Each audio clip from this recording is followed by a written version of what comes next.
मंगलमय अशा पावन पवित्र दिवशी श्री क्षेत्र देवपूर येथे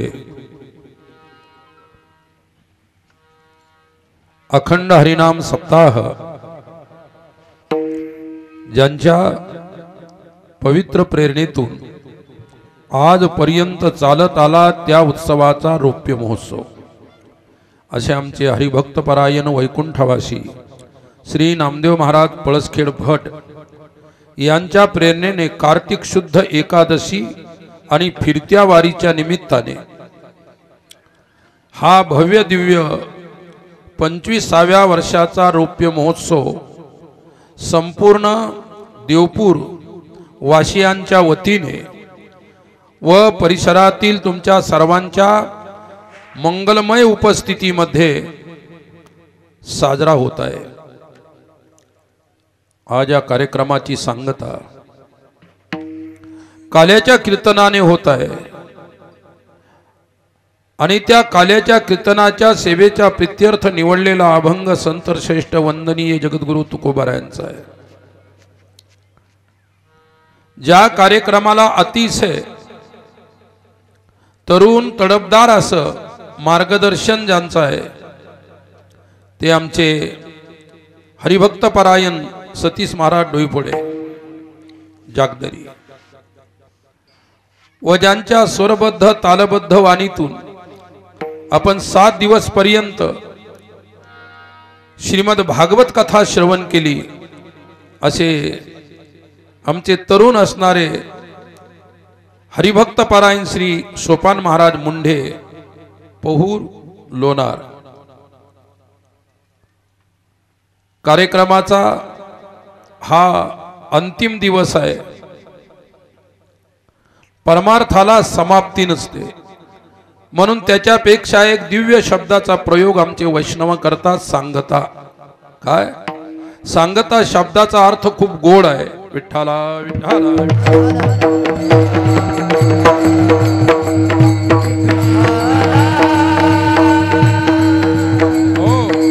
सांगता शब्दाचा अर्थ आहे सांगता। सांग म्हणजे त्या ठिकाणी सांग रूपाने सांग परिस्थितीमध्ये सांगतेने परिपूर्ण झालेलं कार्य ज्याला म्हणतात सांग। आता हे कार्य तर सांग रूपाने पार पडलेलं आहे पण पुढे आगता पुढच्या वर्षी सुद्धा ते येणार आहे म्हणून सांगत आहे। आपण ज्यावेळी आपल्या शेतात पेरणी धरतो पेरणी संपते तुम्ही काय म्हणता पेरणी वाढली वाढली म्हणजे सांगता। विठ्ठला विठ्ठला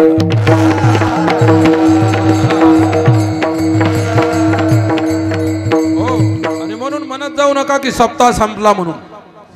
सप्ताह समाप्त झाला, समाप्त झाल्यानंतर पुढे होईल न होईल हे सांगता येते, सांगता झाल्यानंतर पुढे होत असते।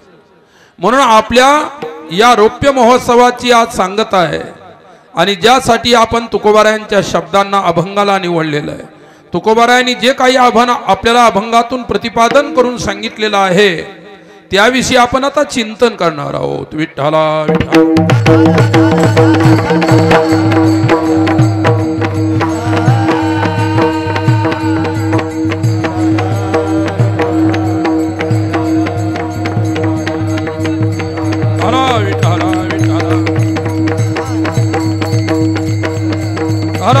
विठ्ठला विठ्ठला विठ्ठला विठ्ठला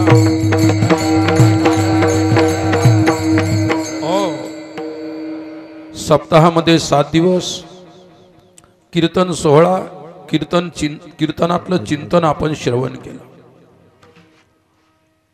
कारण कीर्तन त्याला म्हणतात जे चिंतन देत असते त्याला कीर्तन म्हटलेलं आहे वारकऱ्यांच्या आपल्या संप्रदायामध्ये।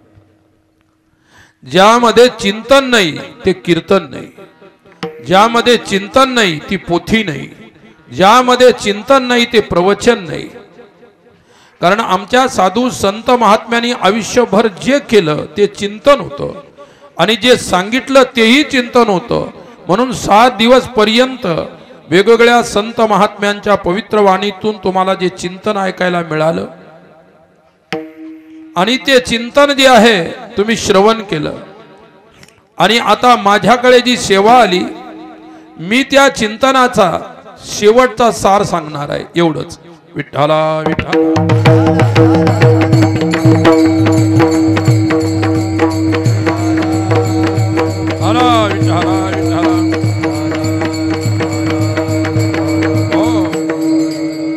पहा, पुंडरीकरायाच्या चरित्रामध्ये असं येतं, पुंडरीकरायाने देव आणला पंढरीला, पंढरपूरला त्यांनी देव आणला. देव आणल्यानंतर देव विटेपर्यंत, विटेपुरता किंवा एका मंदिरापुरता ठेवला नाही. त्यांच्या चरित्रात असं लिहिले की त्या पुंडरीकरायाने जो देव आणला तो सर्व जगाला वाटला. म्हणून संपूर्ण विश्व त्याचा आज चिंतन करते, भक्ती करत असते. संत जे काही घेऊन येतो ते वाटण्यासाठी असते आणि तुम्ही जे काही आणता ते साचून ठेवण्यासाठी असतं. मग ते कोणी खाऊन कोणी लुटो, तुम्ही साचून ठेवण्यासाठी असतं. आणि संत जे आणतात ते जगाला देण्यासाठी, जगाला वाटण्यासाठी. विठ्ठला विठ्ठला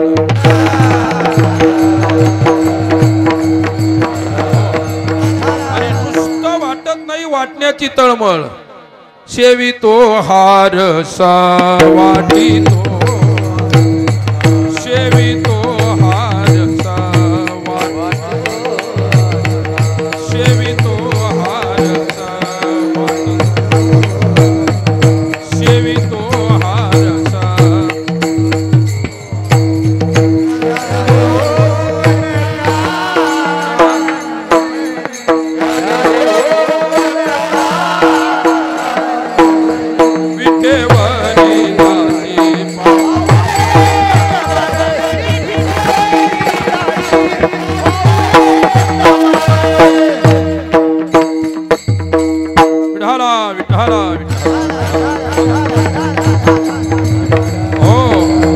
शेवितो हारस वाटितो आणि का घ्यारे हो नका रान भरी. विटेवरी ज्याची पाऊले समान तोच एक दान शूरदाता. तुकोबारायांचे शब्द आहेत. आम्ही जे सेवन करू स्वतःपुरतंही त्यांनी सांगितलं. शेवितो हारस वाटितो आणि का, ज्या रसाचं मी सेवन केलं तो रस माझ्यासाठी माझ्यापुरताच मी ठेवला नाही, पुन्हा तो जगाला वाटून दिला. वाटितो आणि का, किती लोकांना वाटलं याचं गणित नाही केलं. अनेकामध्ये बहुवचन आहे, अनेकांना वाटलं. अनेकामध्ये 1000 लाख 2 लाख 4 लाख करोड अब्ज सर्व काही होऊ शकतं. अनेकांना वाटलं. काय वाटलं? त्यांनी जो रस सेवन केला, विटेवरी ज्याची पाऊले समान, हा तुकोबारायांनी सेवन केलेला रस आहे. कारण श्रुतीचं प्रमाण आहे, रसो वैसा रसोयम आनंदा लब्धा भवंती. हा रस आनंदाचा, तो जो रस त्यांनी सेवन केला तो संपूर्ण विश्वाला वाटण्याचा प्रयोग केला. साधू स्वतःसाठी काही ठेवत नसतो, सर्वस्व वाटून देतो. विठ्ठला विठ्ठला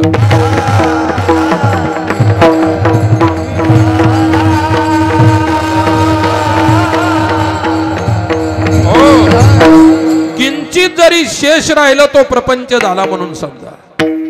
म्हणून किंचितही जीवनामध्ये शेष राहू द्यायची नाही. उपाधी समूळ नष्ट करायची, उपाधीची समूळ निवृत्ती करायची, किंचित सुद्धा ठेवायची नाही. किंचित जरी राहिली तरी फजिती आहे, प्रपंच आहे, संसार आहे, दुःख आहे, सर्व काही आहे. उदाहरण सांगतो. विठ्ठला विठ्ठला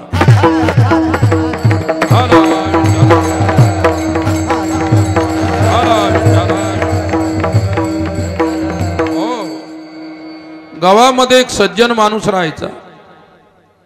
परिस्थिती गरिबीची होती, राहायला झोपडं होतं. प्रत्येक गावामध्ये जुन्या काळामध्ये झोपडे होते. अर्ध्या गावात झोपडे, अर्धे झोपडेच असायचे. त्याच्या पुढचा त्या ठिकाणी विकास पत्राचे घर असायचे, त्याच्या पुढे मालदा असायचे. आता स्लॅप आहे. विकास होत होत गेला. झोपडीमध्ये राहायचा, मोठी झोपडी, पूर्ण परिवार त्याचा, त्याच्यामध्ये अन्न धान्य साठवायची जागा, सर्व काही, त्याच्यात स्वयंपाक, त्याच्यात भोजन, त्याच्यात पाहुणे, सर्व. एके दिवशी काय झालं, झोपड्याला कोणीतरी आग लावून दिली. आता झोपडं वाळलेलं, उन्हाळ्याचे दिवस, त्याला कोणीतरी आग लावून दिली. झोपडं बांधणं अवघड आहे, पण आग लावणं अवघड नाही, लक्षात ठेवा. आणि बहुसंख्य आगलावे जास्त आहेत, आडनावाचे नाही बरं. तुमच्या संसारात आग लावणारे, आमच्या परमार्थात आग लावणारे बहुसंख्य लोक आता सध्या आहेत. विठ्ठला विठ्ठल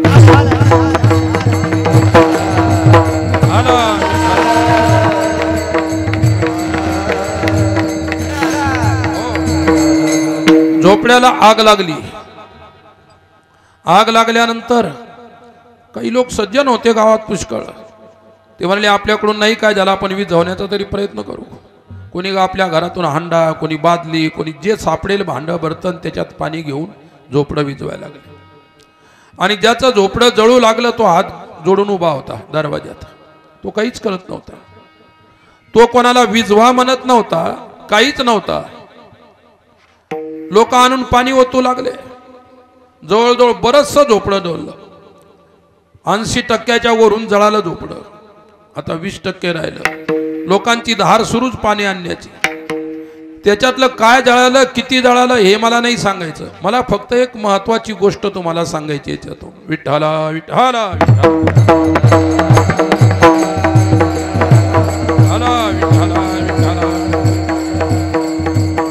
हो, 20% झोपडं राहिलं. तिकडं अन्नधान्य साठवायची बाजू होती, जागा होती पाठीमागची. अन्नधान्य साठवायची जागा होती. हा माणूस नुसता हात जोडून उभा आहे.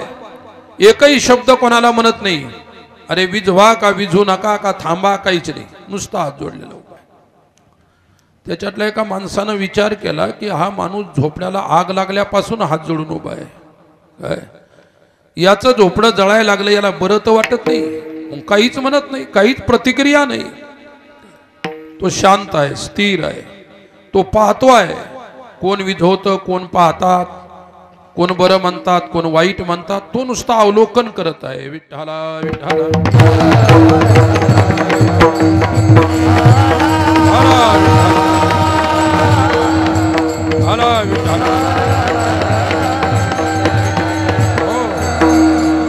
त्यानं फक्त एकदा आता बोलायला सुरुवात केली. तो म्हणे थांबा थांबा, 2 मिनिट थांबा. लोक म्हणाले 20% राहिलंय जळायचं, कशाला थांबवतात, तेवढं विझूनच टाकू द्या. 20% राहिला आता फक्त शाबूत, बाकी सर्व जळालेलं आहे. तिकडून अन्नधान्य आहे, तुम्हाला 12 महिने खायापुरतं तरी वाचल त्याच्यामध्ये, म्हणून आम्ही ते आता विझूनच टाकतो. काय तो म्हणाला कृपा करा, तुम्ही जसं आता 80% विझवण्याचा प्रयत्न केला तसं 20% राहिलेलं जाळूनच टाका. माझं काय होईल, कसं होईल, मी माझं पाहून घेईल. काय तो म्हणाला जाळून टाका. 20% नाही, 1% सुद्धा ठेवू नका, सर्व जाळून टाका. असं म्हटल्यानंतर लोक थांबले. झोपडं सर्व जळालं तरी याचे हात जोडलेले होते. विठ्ठला विठ्ठला विठ्ठला विठ्ठला विठ्ठला विठ्ठला विठ्ठला. हो, त्याला एका सज्जनानं विचारलं का हो, झोपडं जळेपासून आम्ही विझवण्याचा प्रयत्न करत आहे, पण झोपड्याने आगत तेवढी स्पीड मध्ये धरली होती, आता ते 20% राहिलं, तेवढं तुम्ही जाळून टाका म्हटलं. काय तो म्हणाला झोपडं जळण्याचा आनंद किंवा सुख काय झालं हे माझ्या हृदयाला माहीत, परंतु ज्याचा हेतू झोपडा जाळण्याचा होता, तुम्ही जर अपूर्ण ठेवलं तर तो दुःखी होईल. त्याची इच्छा होती की पूर्ण जळून गेलं पाहिजे, त्याच्यासाठी त्याची इच्छा पूर्ण करण्यासाठी मी म्हणतो की पूर्ण जाळून टाका, काही ठेवू नका. साधू कधी स्वतःचा स्वार्थ पाहत नाही, तो समाजातला परमार्थ किंवा समाजाला अर्थ देण्याचा, परमार्थ देण्याचं काम करत असतो. स्वतःचं काय झालं, किती नुकसान झालं, तुकोबारायांनी आपल्या आयुष्यात कधीच पाहिलं नाही. माऊलीने आपल्या आयुष्यात कधीच्या गोष्टी पाहिल्या नाही. काय भले तरी देऊ गांडीची लंगोटी, पुढचं नाही म्हणत, एवढा दान करू शकतात. स्वतः पूर्ण उघडे झाले चालतात, नागवे झाले चालतात, पण दुसऱ्याला झाकण्याचा प्रयत्न आहे. हे साधुता आहे. विठ्ठला विठ्ठला विठ्ठला विठ्ठला. हो, समाज प्रवृत्ती कशी आहे, गोकुळची समाज प्रवृत्ती तुम्हाला सांगणार आहे. तुमची समाज प्रवृत्ती कशी आहे. मी नवीनच या परिसरात आलो होतो. आणि नेमकाच आश्रम सुरू झाला होता आणि एका गावात कार्यक्रम घेतला। ते गाव काय आश्रमापासून फारसं दूर नव्हतं, काय गावाचं नाव सांगत नाही, तुम्ही पोहोचाल कीर्तन झाल्यानंतर, म्हणून मी काय ते नाव सांगत नाही। मग काय झालं, त्या गावात छोटंसं गाव, त्याच्यामध्ये तहसीलमध्ये एक नोकरीला होता व्यक्ती, त्यानं स्वतः सेपरेट कार्यक्रम घेतला होता वास्तुशांतीच्या निमित्त। काय कीर्तन ठेवलं, मारुतीचं एक छोटंसं मंदिर होतं, पार होता, ओटा होता, त्याच्यावर लिंब होता, थोडासा मंडप दिलेला होता। कार्यक्रम फारसा मोठा नव्हता आणि गावही काही फारसं मोठं नव्हतं। मग काय झालं, काही लोकांनी गावातल्यांनी ठरवून ठेवलं होतं याचा कार्यक्रम पूर्ण सक्सेस होऊ द्यायचाच नाही। अरे खर्च करणारा तो, कार्यक्रम करणारा तो, सर्व त्याने केलं एवढं मोठं, आणि कार्यक्रम मोडणाराला किती खर्च येतो? जास्तीत जास्त एखादी माचीची काडी, जास्तीत जास्त खर्च आला ते झोपडं जाळल्यासारखं। विठ्ठला विठ्ठला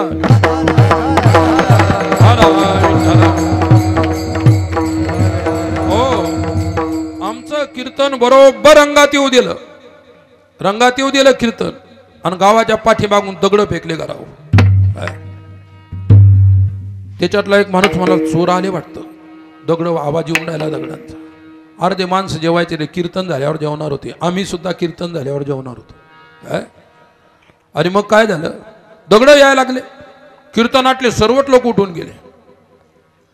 आम्ही बाहेरून आलेले भजने तेवढे, मी एक, मी मग आमच्या भजनात म्हटलं आपण कशाला थांबायचं, चला। आम्ही आमची पेटी पकवा सर्व नेलो होतो, उचललं टाकलं गाडीत, लोक तिकडं गावात पळाले ना, आम्ही आमच्या आश्रमाकडे पळालो, काहीच राहिलं नाही। चालतं कीर्तन त्यांनी मोडलं। कीर्तन कोणाच्या व्यक्तीचं आहे का? जरी कोणी घेतलं असेल त्या व्यक्तिगत नाही, ते व्यक्तीचं नाही, लक्षात ठेवा। परमार्थ हा व्यक्तिगत नाही, परमार्थ हा व्यक्तीचा नाही, परमार्थ हा समाजाचा नाही, काय तर परमार्थ हा भक्तांचा आहे। विठ्ठला विठ्ठला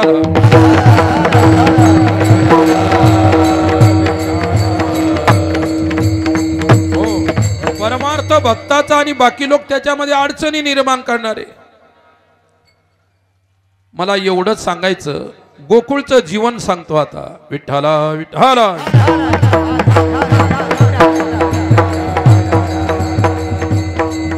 विठ्ठला हो, गोकुळचं जीवन धन्य जीवन आहे। धन्य ते गोकुळ, धन्य ते गोपाळ, हरी सकळ धन्य धन्य, नर नारी सकळ धन्य धन्य, धन्य ते गोकुळ, धन्य ते गोपाळ, नर नारी सकळ धन्य धन्य, नर नारी सकळ धन्य,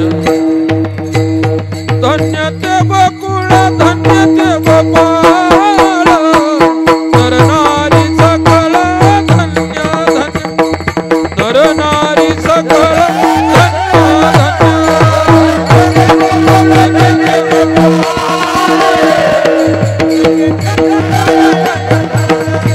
नर नारी सकळ।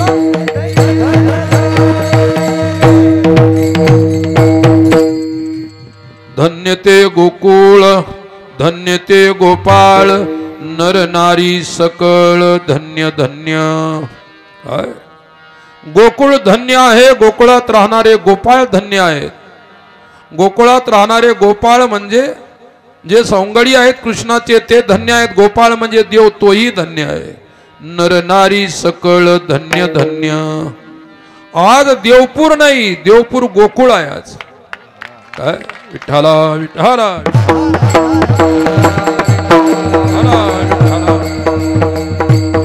हो, म्हणून देवपूर रूपी गोकुळात धन्य आहे। देवपुरात राहणारे सर्व लोक, आबाल वृद्ध सर्व धन्य आहेत। नर नारी सकळ धन्य धन्य। काय आता बायांचं पुण्य जास्त आहे का माणसाचं, हे नाही आपल्याला सांगता येत, पण मला एवढं कळतं, निवडणूक जरी केली तर बायांचं पुण्य जास्त बरेल। काय तुम्ही किती घे, हे का कोचाळात बसलेले इकडून किती आहे बाय, दाबा तिकडं मंडपाच्या बाहेर काढा त्यांना। उपस्थिती पहा, उपस्थितीनुसार मेजॉरिटी कोणाची जास्त आहे, तुमची। प्रत्येक गावामध्ये वर्तमान काळामध्ये बायांचंच पुण्य जास्त आहे. कोणत्या भागात जा कोणत्याही गावात जा, नाही तर तुमची प्रशंसा ऐकून उद्यापासून कमी करसाल. नाही तर विठ्ठला विठ्ठल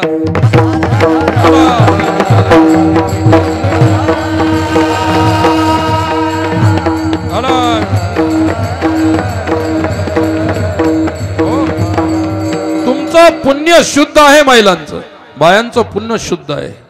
काय माणसं कारण सुरुवात मी फेरफटका मारून येतो थोडासा दूध येऊ संध्याकाळच्या वेळी. चाल द्या काही हरकत नाही. ही माणसांची पद्धत आहे. ही माणसाची मानसिकता आहे. माणसाच्या मानसिकतेमध्ये परिवर्तन आणल्यानंतर जे जीवन मिळतं ते गोकुळचं जीवन आहे. ते तुमचं असो या गोकुळातल्या लोकांचं असो, हे जीवन समाजाला मिळालं पाहिजे. हा साधूंचा सद हेतू आहे. विठ्ठला विठ्ठल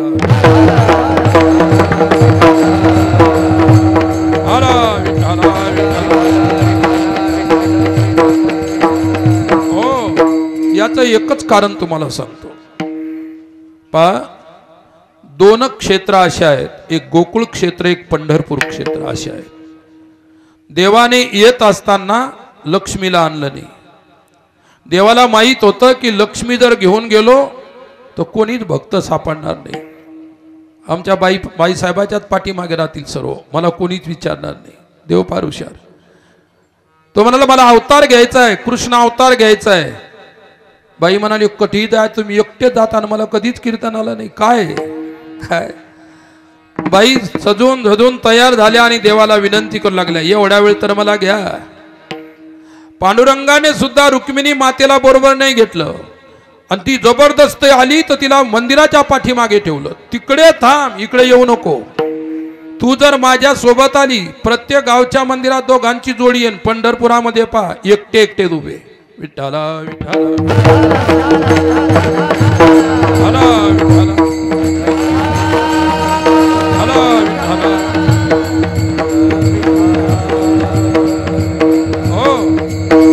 तुमच्यापैकी कोणाला एकट्यावरच जर त्या ठिकाणी स्टेजवर उभं केलं नवरदेव म्हणून, तुमच्यावर कोणीतरी आक्षेप फेकेल का?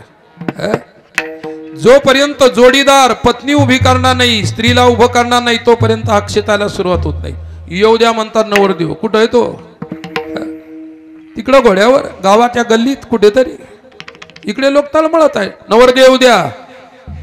नवरीनं आजपर्यंत तरी कधी उशीर केला का? नवरी तालावर आहे, नवरदेव तालावरच नाही तर वेळेवर कसं काय हजर होईल? काय ताल पाहिजे. इथं ताल आहे म्हणून मी सांगत आहे ना, ते मी कशाला इथं बसलो असतो सांगायला. दोन्हीकून दोन ताल बसलेले आहेत. विठ्ठला विठ्ठला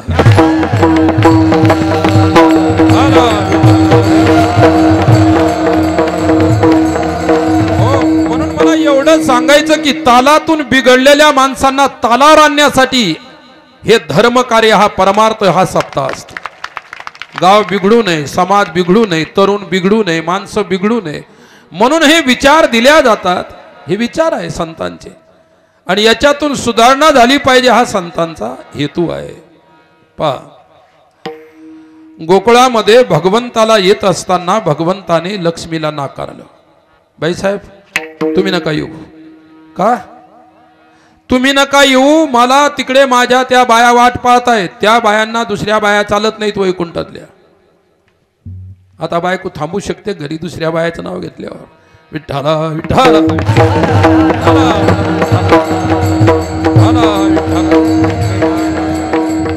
हो, भगवंताने सांगितलं, तिनं आग्रह केला, मी तुम्हाला तुमच्या कार्यामध्ये कोणताही विक्षेप करणार नाही, मग तर मला येऊ द्या. देवाने म्हटलं, आतापर्यंत तुम्ही वैकुंठाच्या महाराणी, तिथं आल्यानंतर तुम्हाला दासी व्हावं लागेल. लक्ष्मी माता म्हणाली कबूल आहे, फक्त मला तुमच्या सोबत होत्या. दासी करा, काही करा, दासी व्हावं लागेल. चालेल, दासी व्हावं लागेल. तिथल्या बायाचे लुगडे साड्या धुवावं लागतील. चालेल का? चालेल. तिथे सडा सारवण करून सकाळी रांगोळ्या काढाव्या लागतील. कुठे? सप्ताच्या मंडपापुढे. चालू आहे का? नाही. चालेल का? चालेल म्हणाले. नाही शब्द उच्चारलाच नाही. भगवंतानं सर्व सेवा तिथे करावी लागेल. आणि एक गोष्ट सांगतो शेवटची, आता प्रत्येक घरामध्ये तू भरून राहिली पाहिजे. प्रत्येक घरामध्ये तुझं वैभव भरून ठेवायचं, प्रत्येक घर तुला वैभवानं भरून ठेवायचं आहे. मान्य आहे का? मान्य आहे. जी स्वतः वैभवशाली, जिने सर्व जगाला वैभव दिलं, ती तिला दासी होणं स्वीकार आहे, दुसऱ्याची सेवा करणं स्वीकार आहे, दुसऱ्या बायांचे साड्या लुगडे ब्लाऊज सर्व धुणं स्वीकार आहे. जे म्हणाले ते स्वीकार केलं. भगवंताने म्हटलं उद्या तू म्हणशील इतकी सेवा केली, मोबदला मिळणार. विठाला विठाला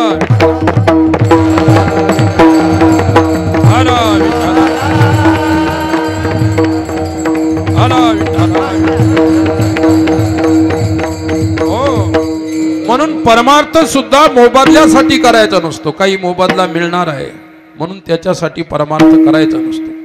केव्हाचा परमार्थ तुकाराम महाराज होते त्या काळातलं सांगतो मी, आजचं नाही सांगू शकत. परिस्थितीनुसार काळानुसार सर्व काही बदल होतील. मला एवढं सांगायचं की लक्ष्मी सर्व गोष्टी तयार झाली आणि तो संवाद श्रीमद भागवतकारांनी प्रतिपादन केला. विठ्ठला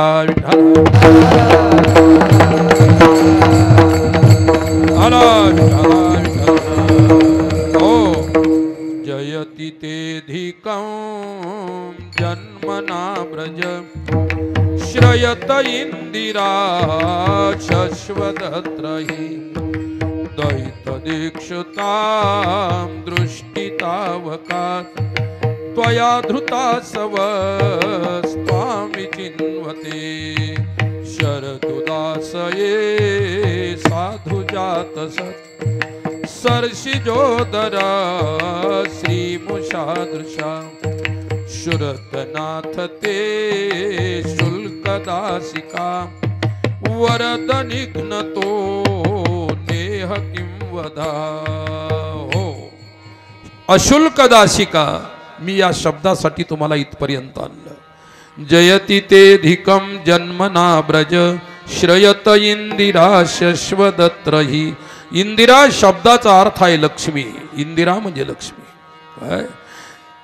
यत्र इंदिरा हा श्रयते, ज्या ठिकाणी स्वयं लक्ष्मी सेवा करत आहे, कोणाची नारायणाची सेवा नाही.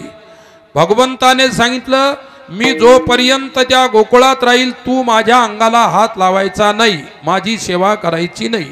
पांडुरंगा पंढरपुरामध्ये पांडुरंगानं सांगितलं रुक्मिणी मातेला तू राहा माझ्या पाठीमागे, पण माझ्या अंगाला हात लावायचा नाही. लक्षात ठेव, माझी सेवा तिथे करायची नाही, तेथे माझी सेवा माझे भक्त करतील. विठ्ठला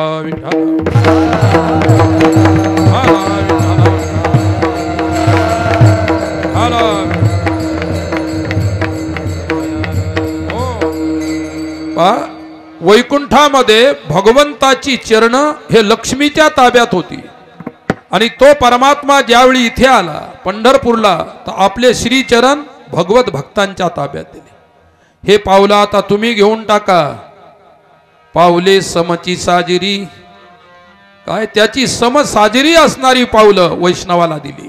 हे तुमच्यासाठी आहे. आमच्या महाराणी पाठीमागे उभा आहे, तुम्हाला आता पावलं नाहीत. विठ्ठला विठ्ठला.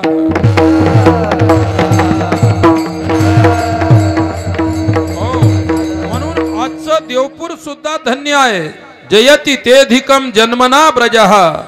भगवंताच्या जन्माने ब्रजभूमीची शोभा वाढली आणि या ठिकाणी सुद्धा देव तर आहेच, पण संतांच्या पावलानं देवपूरची शोभा वाढली.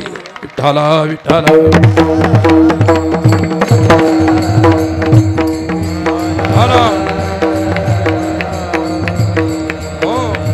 ज्या पावलांच्या धुळीची अपेक्षा चरणीचे रज वंदी शुल पाणी, स्वतः भगवान सदाशिवाने ज्या चरणाची रज तिची वंदना केलेली आहे, साधू चरणाची रज. आणि श्रीमद भागवतामध्ये विठ्ठला विठ्ठला.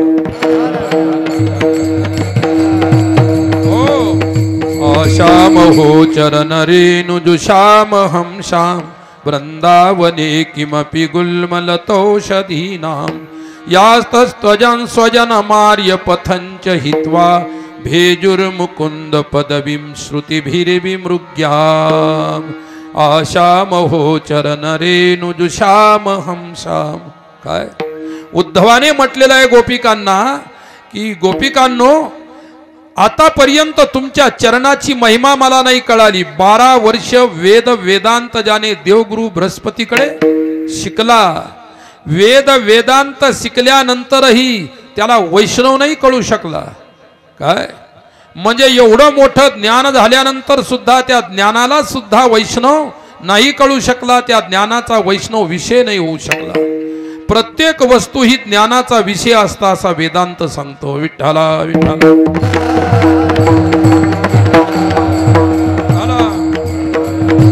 हो. आणि वस्तू ज्ञानासाठी वेदांत सांगतो की त्रिपुटी जागृत पाहिजे, त्रिपुटी असली पाहिजे. ज्ञाता ज्ञान ज्ञेय प्रमाता प्रमाण प्रमेय ही त्रिपुटी आहे. दृश्य पाहिजे, दृश्याला पाहणारा दृष्टा पाहिजे, नंतर दर्शन होईल त्याचं. गोकुळामध्ये भगवंताने लक्ष्मीला सांगितलं, तुझ्या हाती आता पावलं कधी देणार नाही. ज्यावेळी मी तुझ्या हाती पावले देतो तर तुझ्या अधीन मला राहावं लागतं. पावलं ज्याच्या अधीन आहे त्याच्या अधीन राहावं लागतं देवाला. पावलं जर वैष्णवांच्या अधीन झाले तर देवाला वैष्णवाच्या अधीन राहावं लागतं. हा नियम आहे. विठ्ठला विठ्ठला.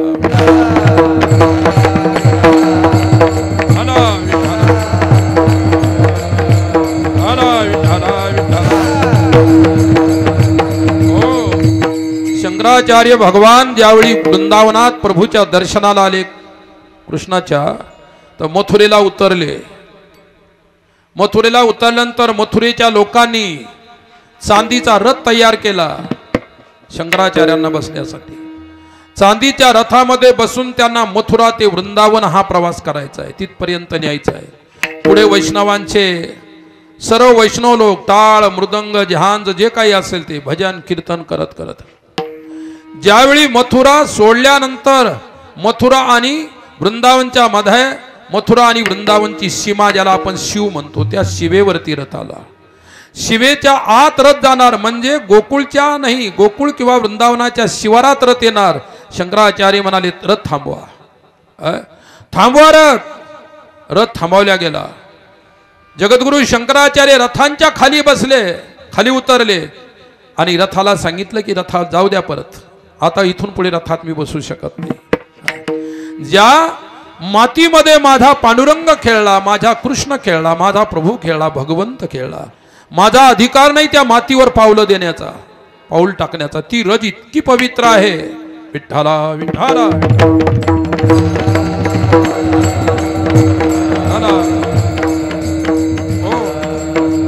शंकराचार्य भगवान म्हणाले, अगोदर वृंदावनच्या मातीची परमिशन घेतो, तिची आज्ञा घेतो की मी पाऊल टाकू का तुझ्यावर.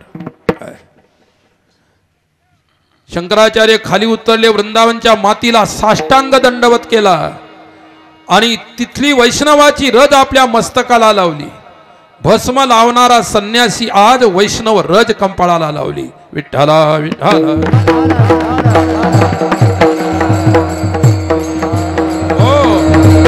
शंकराचार्य म्हणजे अद्वैत निष्ठ संन्यासी, तत्वज्ञानी पुरुष, ज्ञाननिष्ठ पुरुष, अद्वैताचा सिद्धांत जगाला सांगणारे महान थोर आचार्य. पण आज नतमस्तक झाले वैष्णवाच्या रजेला. एवढी महिमा वैष्णव रजाची आहे, वैष्णवाच्या पायाच्या मातीची आहे. विठ्ठला विठ्ठला.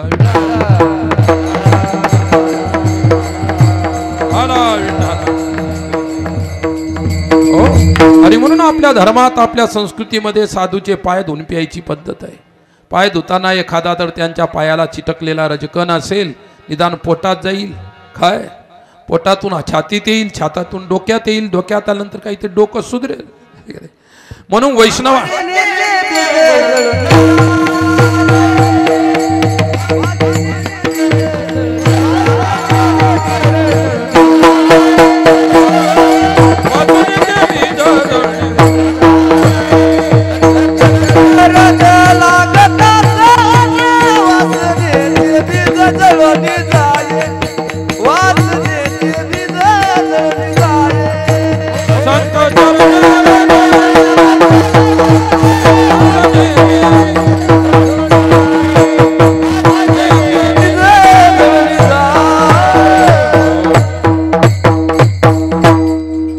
चरण रज लागता सहज वासनेचे बीज जळून जाय.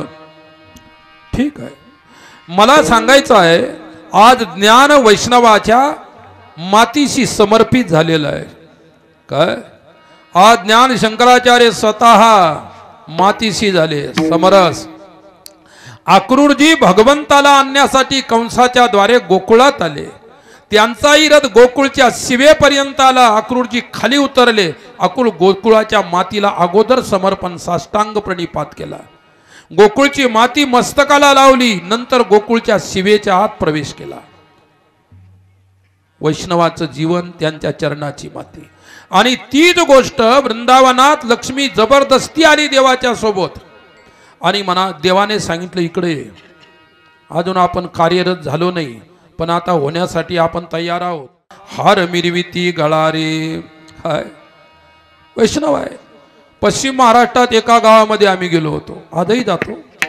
मग तिथे 20 वर्षापासून अगोदरचा सप्ताह सुरू होता. 20 वर्षापासून.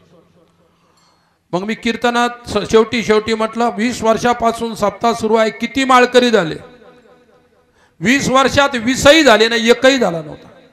सप्ताह किती वर्ष झाला? 20 वर्ष. माळकरी एकही नाही.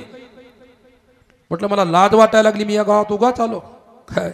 ज्या गावात एकही माळकरी नाही त्या गावात कीर्तन करायचं मलाही लाज वाटायला लागली. काय तुम्हाला जर काही वाटत असेल लाजेचं तर ठीक आहे. निर्लज्ज असाल तर तुमची गोष्ट. आता मी सुरूच केली आहे तर करणंच आहे मला शेवट आता.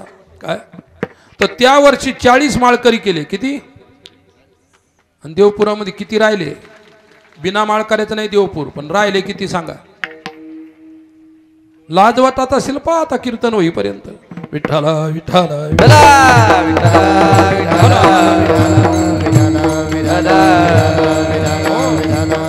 लाजा जर सोडल्या असतील तर तुमचा प्रश्न आहे. आता लाजा सोडल्यानंतर त्याला काय करायचं? त्याला काही इलाज नाही.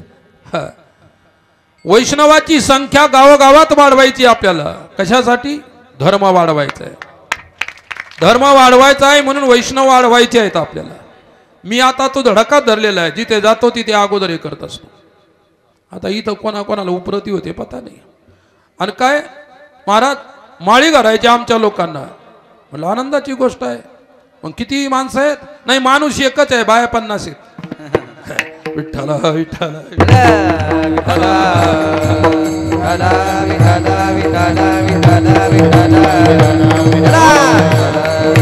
आता जागदरीचे गुरुजी आले आमचे शंकर गुरुजी. म्हणून मी सांगतो आमचे शंकर बाबा होते ते सांड धरायचे. सांड म्हणजे कटाळे गावातले. गावातले कटाळे जोपर्यंत सुधरत नाही तोपर्यंत बाकी वासरांचं काय हो? वासर तर कधी हातात येऊ शकतात. विठ्ठला विठ्ठला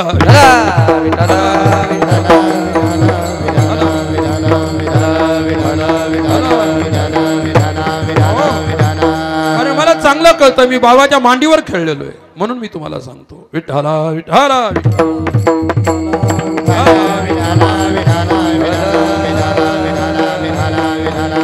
आपला विषय होता. विषयाकडे या. काय विषयाला सोडून जाणं मलाही आवडत नाही परंतु समोरच्या लोकांकरता जावं लागतं. आमच्या बाबांनाही आवडत नाही विषयाकडे. चुकीचं प्रमाण दिलं तर आमच्या दामोदर बाबांना आवडत नाही आणि मलाही पहिल्यापासून आवडत नाही. काय परंतु कधी कधी त्या ठिकाणी विषयांतर नाही करायचं. विषय सोडून जायचं नाही पण काम पडल्यानंतर थोडासा फेरफटका मारून यायचा. कुठे? दुध्याला. दुध्याला नाही तुमच्यातून. विठ्ठला विठ्ठला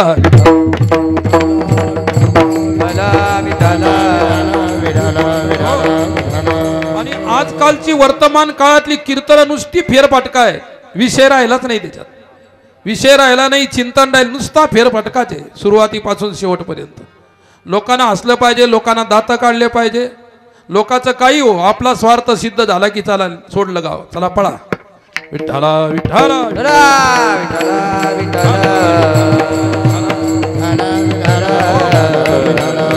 आणि मला तर असं वाटतं वारकरी संप्रदाय फार मोठा संघ आहे आणि या संघाने याच्यावरती कधीतरी भविष्यात विचार करायला पाहिजे. विचार करायला पाहिजे. अहो समाजाचं फार नुकसान आहे या गोष्टीतून. कोणाचाही फायदा नाही. विचार करा. आता आमचे शंकर महाराज झाले अध्यक्ष पण ते म्हाताऱ्यांचे अध्यक्ष झाले. कोणाचे? जे वृद्ध आहेत, जे वृद्ध आमचे वारकरी आहेत, ज्यांना खरोखर सहायता लागते काय अशाने जरूर मागायची महाराजांच्याकडे. आता जिल्ह्यातून 8 माणसांना मिळायची ना 800 माणसं तयार झाली. महाराजांनी काय करायचं है की नाही? कोणाचं नाही झालं, कोणाचं झालं त्यानं हार घालायचा, नाही झालं त्यानं मागायची शिव्या द्यायच्या. तोंडावर देऊ शकत नाही, कलियुग आहे. विठ्ठला विठ्ठला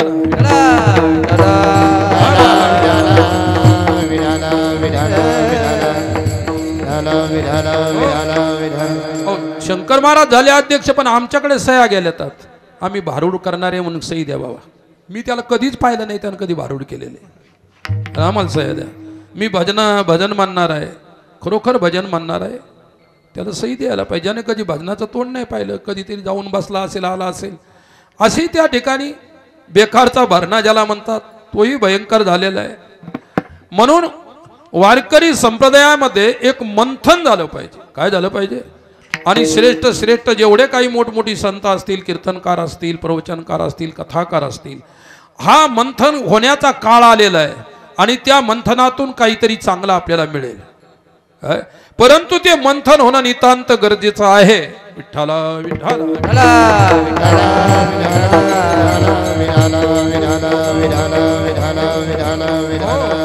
आपल्याला समाजाला द्यायचं आहे, समाजाला लुटायचं नाही. लक्षात ठेवा, आपल्याला समाजाला द्यायचं आहे. घ्या ना तुम्ही परिस्थितीनुसार. 5 रुपये घ्यायची तर 7 रुपये घ्या, आमचं काहीच म्हणणं नाही. पण 5 रुपयाच्या ठिकाणी तुम्ही जर 125 रुपये घेत असाल ते मात्र चुकीचं आहे. आणि या चुकीच्यामुळे काय झालं, कधी कधी काय होतात, तुम्हाला एक उदाहरण सांगतो. सुरुवातीला मी वृंदावनला गेलो. वृंदावनला गेल्यानंतर तिथं असे भिकारी लोक बसलेले होते. त्या वाटीमध्ये पैसे आपले 10 पैसे 5 पैसे, त्यावेळी 1 पैशापासून चालायचं. 3 पैसे 5 पैसे 10 पैसे, एक नाही 20 पैसे, आणि असे ते खडखड खडखड वाजवायचं. आपल्याला ऐकू आला आवाज, कोणीतरी मागतं, मग आपण त्यात टाकायचे. ज्याची इच्छा असेल तो टाकेल, नसेल टाकणार नाही. आणि मग काय झालं, आम्हालाही थोडीशी, आमच्याबरोबर एक शेठ होते ते दिल्लीचे, त्यांना दया आली. ते म्हणाले की आपण भिकाऱ्याला थोडीशी मला वाटायची इच्छा आहे. म्हणजे वाटा ना, म्हणलं चांगली गोष्ट आहे. आता त्यावेळी त्याच्याजवळ 10-10 रुपयाचं बंडल होतं, 1000 रुपये होते. तो म्हणाला 10-10 रुपये जर वाटले तर जास्त होतात. म्हणलं चिल्लर करून घ्या, 100-1 रुपयाची. तुम्हाला जर 3-3 2-2 पैसे तर वाटायचे असतात. शेठ करोडोपती होता, त्याचा प्रश्न नाही, पण दानत मात्र 3 पैशाची होती. विठ्ठला विठ्ठला विठ्ठला विठ्ठला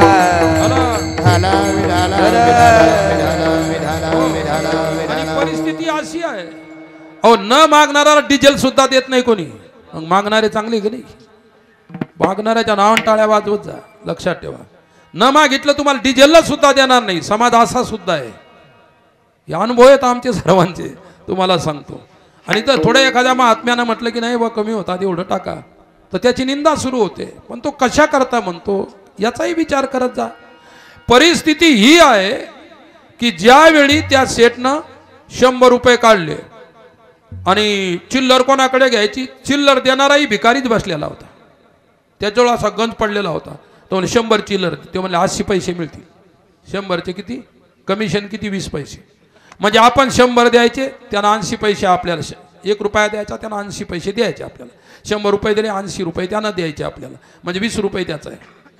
गण न चालणाऱ्या पैशाचा. चालणारे पैसे यानं दिले, न चालणारे पैसे त्यानं दिले, आणि कमिशन 20 रुपये घेतलं. किती घेतलं? न चालणाऱ्या पैशाला 20 रुपये कमिशन आहे, चालणाऱ्या पैसे फुकट गेले, 20 रुपये लॉस झाला. तसा आहे महाराज. खरे साधू संत महात्मे कीर्तनकार यांचा लॉस होत आहे. आणि जी नक्कल आहे ती जितकी चालायला लागली, नकली पैसे, नकली पैसे समाजात एवढे चालत आहे. अशा गोष्टीला कुठेतरी संप्रदायाने आळा घातला पाहिजे. विठ्ठला विठ्ठला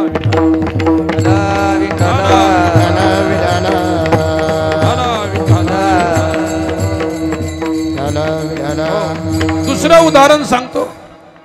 एका गावात सर्वात मोठा श्रीमंत माणूस होता, मेला. आणि मी पायी फिरत होतो. त्यावेळी भारत प्रवास केला 7 वर्ष. पायात बूट नाही, चप्पल नाही, फक्त एक लंगुटी आणि छोटासा कपडा गुंडाळलेला फिरत होतो. फिरत असताना मला एक सोबत संत भेटले. ते म्हणे मला अमक्या अमक्या तीर्थापर्यंत यायचं, येऊ द्या मला. म्हणलं चाल, काय हरकत नाही. 102 भले, 102 भले, पण 3 पेक्षा जास्त व्हायला नको, नाही तर मग गांजाची चिलम सुरू होती. मी या कपड्यात होतो, मला जे भेटायचे ते गांजावालेच भेटायचे. म्हणजे लाल कपडे नक्की गांजा आहे काय? असं काही नाही की लाल कपड्याजवळ गांजावालेच असतात. लाल कपडेवाले कुठे गेलो कोणत्या गावात महाराज आहे का? तंबाखू या बोटानं आणि गांजा अंगठ्यानं. धर्माचं बोट आहे. गांजा धर्माच्या बोटानं चोळता का? नरकाला जाल. विठ्ठला विठ्ठला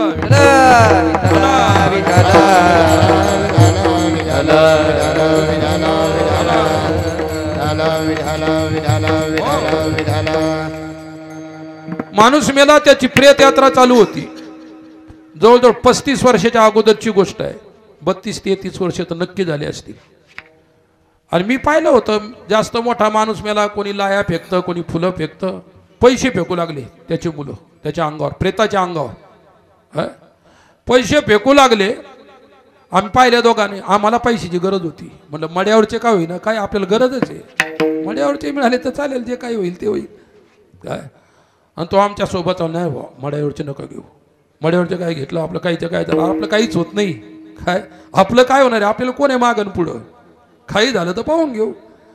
तो तयारच होईना. मग झाला तयार. ते गेले पुढं. म्हटलं त्याला मशानभूमीमध्ये जाऊ द्या, न दिसतेला असे जाऊ द्या, नंतर आपण वेचायला सुरुवात करू. गेलो तिथे, न चालणारे पैसे फेकलेले. एवढा मोठा श्रीमंत माणूस वेळा पैसे न चाललेले उधळले त्याच्यावर. पोरं आहेत का त्याचे ते? ही परिस्थिती आहे सज्जनानो. याच्यातून अर्थ घ्या तुम्ही आता. विठ्ठला विठ्ठला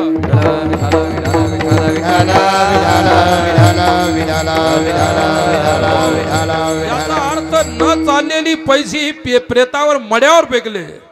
तसे समाजात न चालणारे विचार चालू केले, ते समाजाच्या उपयोगाचे नाहीत. विठ्ठला विठ्ठला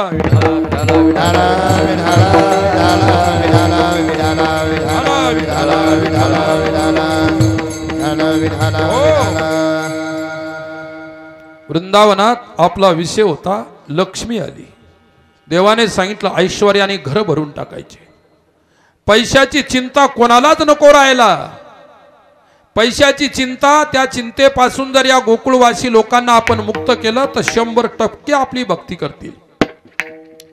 100%पेक्षाही देवाने अनेकांना जास्त पैसे दिले ते अजिबात भक्ती करत नाहीत. काय म्हणायचं तुम्हाला? करतात का? 100%पेक्षा जास्त मिळालेले आहेत. लोक मोठे लोक म्हणतात काय हो तो परमार्थन ते कीर्तन ते काय गरीब लोकांसाठी आहे, साधारण लोकांसाठी आहे. ते लोक पागल लोकांसाठी आहे. परमार्थ पागल लोकांसाठी आहे का? ही लोकांची प्रतिक्रिया आहे. मोठमोठ्या लोकांची प्रतिक्रिया आहे. ते का आपलं काम आहे? ते गावातल्या वेड्या लोकांचं काम आहे की नाही? असं नका म्हणू. मला एवढं सांगायचं की लक्ष्मी माता आली, वैभव भरून टाकलं. सर्व संपूर्ण गोकुळ वैभवानं भरून काढलं. विठ्ठला विठ्ठला विठ्ठला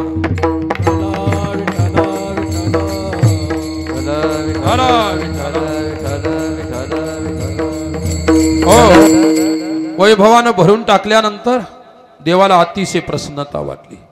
जगाला वैभव दिलं आणि स्वतः त्या जगाची सेवा लक्ष्मी माता स्वतः करत आहे.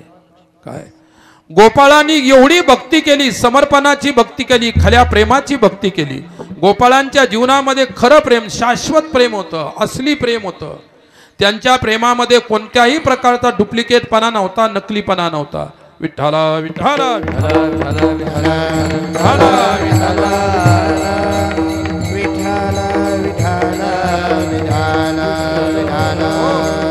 नाही तर अर्ध कीर्तन ज्याचा वाढदिवस असतो त्याचंच वर्णन असतं अर्ध कीर्तन. अरे त्याचं थोडंसं नाव घ्या, पण चला पुढे देवाचं वर्णन करा ना. तो वर्णन करायचा लायकीचा तरी आहे का?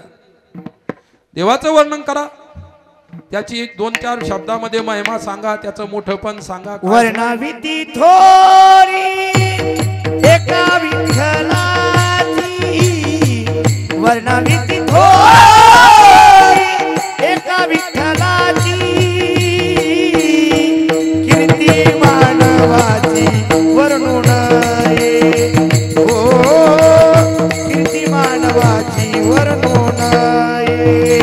वर्णाविती थोरी एका विठ्ठलाची, वर्णाविती थोरी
वर्णाविती थोरी एका विठ्ठलाची कीर्ती मानवाची वर्णू नये.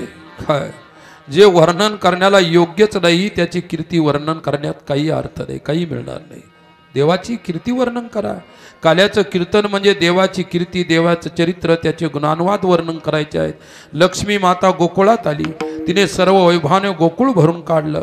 वैगुळ काय चिंता ते पळाली गोकुळा बाहेरी, प्रवेश भीतरी केला देवे. गोकुळात प्रवेश केल्यानंतर गोकुळातली चिंता पळाली. विठ्ठला विठ्ठला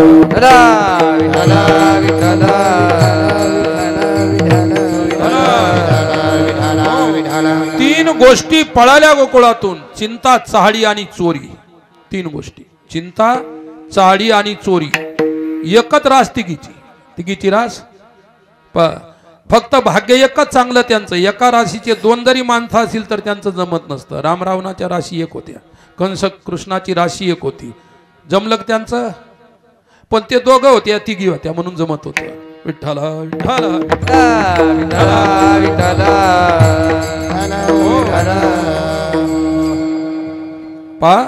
परमात्मा श्री देवाला घरा नंदाची या गावा, धन्य त्याच्या दैवा देवाला. भगवंताला गोकुळामध्ये चोरी, चाडी आणि जी काही असणारी चांडाळकी होती, तिघी जणी पळाल्या. त्या म्हणाल्या आता गावात इथं राहणं बरोबर नाही. चोरी आहे, चाडी आहे, चांडाळकी आहे. अशा प्रकारच्या तिघी पळाल्या म्हणजे तयारी झाली. गाठोडे बांधून ठेवले आणि त्यांच्या निघायच्या तयारीत देव तिथं गेला. देव नेमका जन्माला आला होता. देवाला कुठेही जाता येतं आणि कुठेही येता येतं. गेला, मावशी काय नाराजी आहे? आज कोणीतरी देवपुरात नाराज असेल का? आणि जो असेल तो दुर्भाग्यशाली समजायचा, मूर्ख समजायचा. विठ्ठला विठ्ठला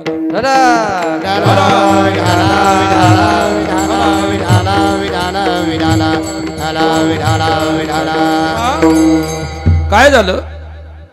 तिघी जणींनी तयारी केली. कृष्ण गेला. काय झालं? मी येण्यानं काही अडचण तर झाली नाही रे बाबा, इथून गेलेलंच बरं. चोरी म्हणाली आतापासून काही चालणार नाही, आमच्या चोऱ्याच बंद होतील. चाडी म्हणजे लावा लावी, शकुनीचं काम. प्रत्येक गावात आहे शकुनी. देवपुरामध्ये शिल्लक असेल एखादा, मला नाही माहीत. प्रत्येक गावामध्ये पहिला एक होता, आता एका गावात कितीतरी आहेत. आणि शकुनी दुसऱ्या कामं नाही. जिथं सप्ताह होत असेल, परमार्थ होत असेल, तिथे जास्त उड्या मारतात, तिथं जास्त भाग घेतात शकुनी. त्याला माहित आहे दुसरीकडे आपल्याला काहीच किंमत नाही. आणि जरी असेल शकुनी तरी आम्ही त्याला आनंदानं भाग घेऊ देतो. ये बाबा तू ये, काही हरकत नाही, आम्हाला चालतो. इथे चालत नाही असं कोणीच नाही या परमार्थामध्ये. यारे यारे लहान थोर याची भलत्या नारी नर, करावा विचार लगे चिंता कवना.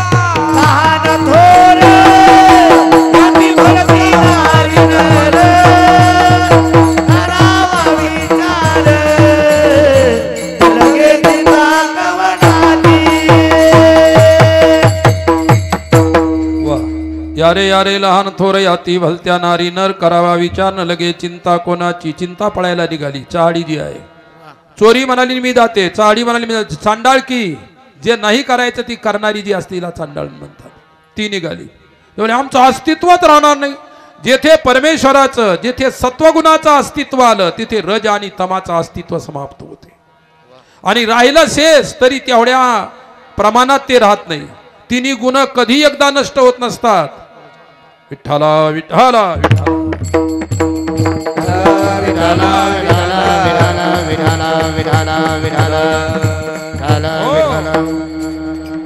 देवाने म्हटलं पहा, माझ्या येण्याने तुम्हाला जर तकलीफ होत असेल, जायचा जर प्रसंग उभा राहत असेल तर मी तुम्हाला सर्वांना प्रार्थना करतो, तुम्हाला नमस्कार करतो, जाऊ नका. मी तुमचे धंदे बंद पडू देणार नाही. कोण म्हणालं?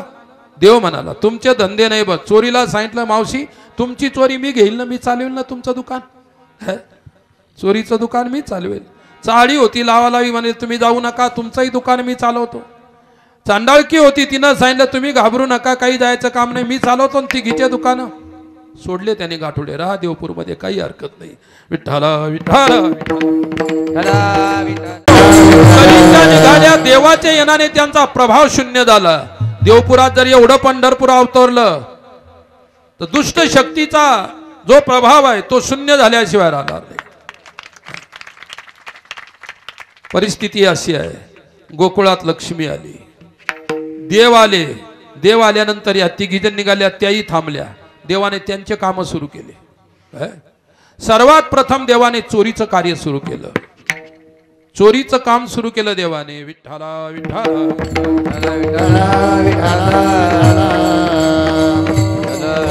हे रांगत रंगनी चोरीत लोणी, हे रांगत रंगनी चोरीत लोणी, गावनी धरती गवळणी, धरती गवळणी. हे बाधित चरणी देती गराणी, बाधित चरणी देती गराणी, यशोदे साजणी, यशोदे सहाय, यशोदे साजणी, यशोदे साधनी. हे दैवत मुक्तीत मानली नवल केले साधन.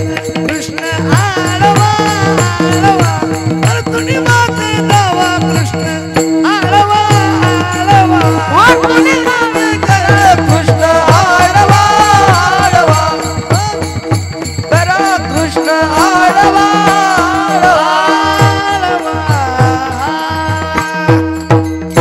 रांगत रंगनी चोरीत लोणी, धावनी धरती गवळणी. ओ भगवंताने रांगल्यापासून, रांगत होता तेव्हापासून चोरीला सुरुवात केली. तुम्ही आम्ही रांगत होतो, आपल्याला माहित तरी होतं का चोरी काय असते. तळवे तळ हात टेकीत, तळवे तळ हात टेकीत, डाव्या गुडघ्याने गुडघ्याने रागत, डाव्या गुडघ्याने गुडघ्याने रागत, डाव्या गुडघ्याने गुडघ्याने रागत.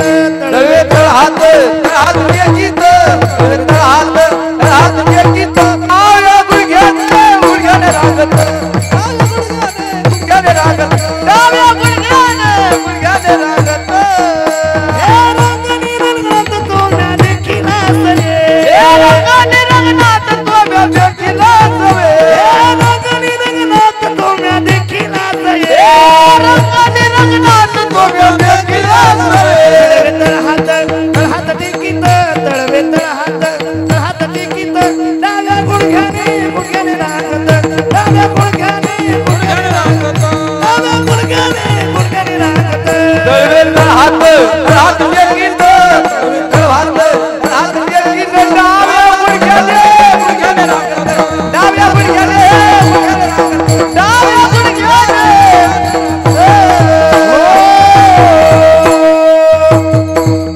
तळवे तळ हात टेकीत, डाव्या गुडघ्याने रांगत, रंगनी रंगनात तोम्या देखिला सये.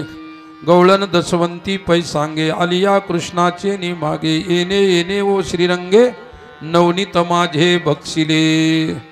रांगत असताना हे आमचं चिलिया बाळ आहे, ते बाळ आहे म्हणून बाळाचे गाणे म्हणतात. ढाला विठाला विठाला विठ्ठला विठ्ठला तुम्ही म्हणाल गाणे म्हणजे सिनेमातले गाणे नाही, जे आमच्या संतांनी गायलेले गवळणी अभंग ते गाणे. बरं विठ्ठला विठ्ठला विठ्ठला विठ्ठला विठ्ठला विठ्ठला भगवंताने रांगण्याला सुरुवात केली, तेव्हापासून चोरीला सुद्धा सुरुवात केली. रांगलेल्या बाळाला चोरी काय असते माहितीये का? नाही. तो सर्वज्ञ आहे, त्याला जन्माला यायच्या अगोदरच पुढचं सर्व काही माहित आहे. तो सर्वज्ञ आहे, त्याला काही शिकवावं लागत नाही. तुम्ही आम्ही जन्माला आलो तर आई किंवा आपली आत्या, कोणी बहीण, कोणी म्हणते बाबा आहे तुझे, ही आई आहे, ओळख करून देतात. काय आपल्याला या अगोदर पोटात असताना कुठे ओळख आहे? जमिनीवर पडल्यानंतरही ओळख नाही, लोक ओळख करून देतात. आई आहे, हे बाबा आहे, ही दिदी आहे, ही ताई आहे, ही आमकी आहे, ही तमकी आहे, ओळख करून द्यावी लागते. आपण अल्पज्ञ असल्यामुळे, अज्ञानी असल्यामुळे आपल्याला ओळख करून द्यावी लागते. तो सर्वज्ञ असल्यामुळे त्याला ओळख करून द्यायचं कामच नाही. विठ्ठला विठ्ठला विठ्ठला विठ्ठला विठ्ठला विठ्ठला विठ्ठला विठ्ठला विठ्ठला भगवंत चोरी करत आहे. गोपिकांचं देवावरती अनन्य प्रेम आहे. गोपी जाणत होत्या, कर्माच्या गोपी, भक्तीच्या गोपी, ज्ञानाच्या गोपी, तीन प्रकारच्या गुण होत्या. कर्म भक्ती आणि ज्ञानाच्या गोळणी होत्या. कर्म हे जड असतं. कर्म जे करतात ती कर्मठ असतात. कर्म जे करतात ते काय? गोकुळात कर्मकांडच नव्हतं. होतं थोडं बहुत. जो त्या ठिकाणी गोवर्धन यज्ञ होता, इंद्र यज्ञ करत होते, तोही भगवंताने बंद पाडला. देव मला याच्या नादी लागू नका, पुढे कलियुग येणार आहे आणि कलियुगात कर्मकांड जास्त करू नये. कामापुरतं कर्मकांड करा, एक नाही. वास्तू शांतपर्यंत सत्यनारायणाची पोथी वाचा, त्याच्या पलीकडे जाऊन वाचू नका. आणि वाचल्या कोणी आजपर्यंत? सत्यनारायणाची पोथी, घराची वास्तू करायची आहे, काही करायची आहे, वाचा पोथी. दुकानाचं उद्घाटन करायचं, सत्यनारायण करून घ्या. काय तिथं दुसरी आपली पोथी वाचल्या जात नाही, ज्ञानेश्वरी वाचल्या जात नाही. अरे 12 अध्याय वाचा तिथं, कशाला ती पोथी वाचता? विठ्ठला विठ्ठला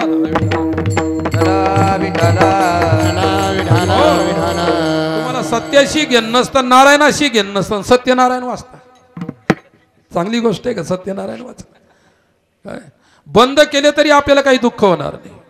भागवत वाचा, ज्ञानेश्वरी वाचा, गीता वाचा, याच्यापेक्षा काय मोठं आहे? नामस्मरण कराय घंटाभर बसून, सत्यनारायणाच्या पलीकडे पुण्य होईल. विठ्ठला विठ्ठला विठ्ठला.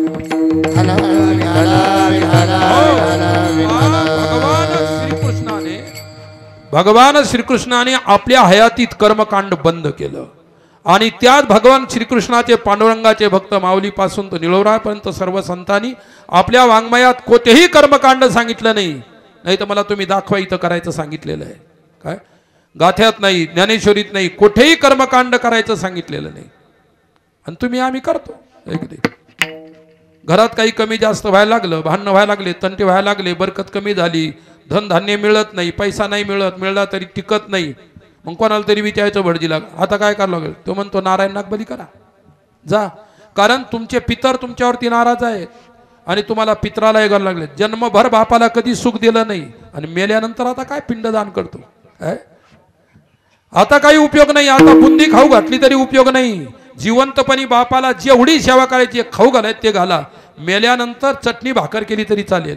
विठ्ठला विठ्ठला.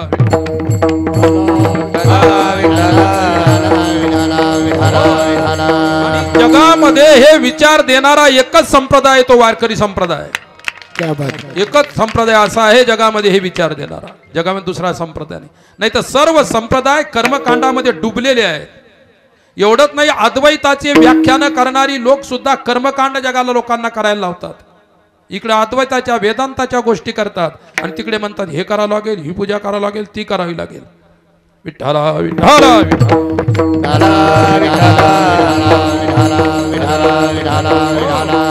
इंद्र यज्ञ बंद केला, कर्मकांड बंद केलं. इंद्र रागावला. इंद्राने भयंकर मुसळधार पाऊस पडला. मेघम सावर्तकम नाम, काय प्रलय अंतकारी नाम भागवतात वर्णन आहे. म्हणजे प्रलय करणारी सावर्तक नावाच्या मेघाची वर्षा त्या गोकुळावर केली, पण भगवंतानी त्यांना राखलं. काय कर्मकांड बंद केलं म्हणून त्याला राग आला, इंद्राला राग आला. देवाने जगाला जे खरं आहे, सत्य आहे, तेच विचार जगाला द्यायला पाहिजे. वर्तमान काळात तरी कर्मकांडाची गरज नाही. विठ्ठला विठ्ठला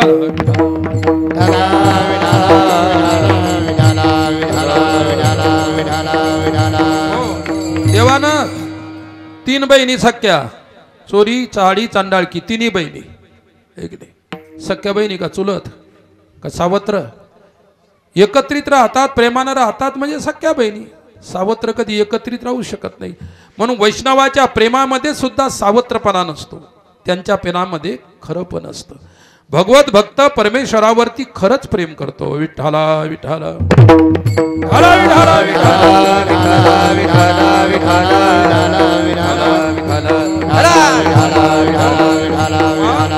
गोपिकांचं प्रेम खरं होतं.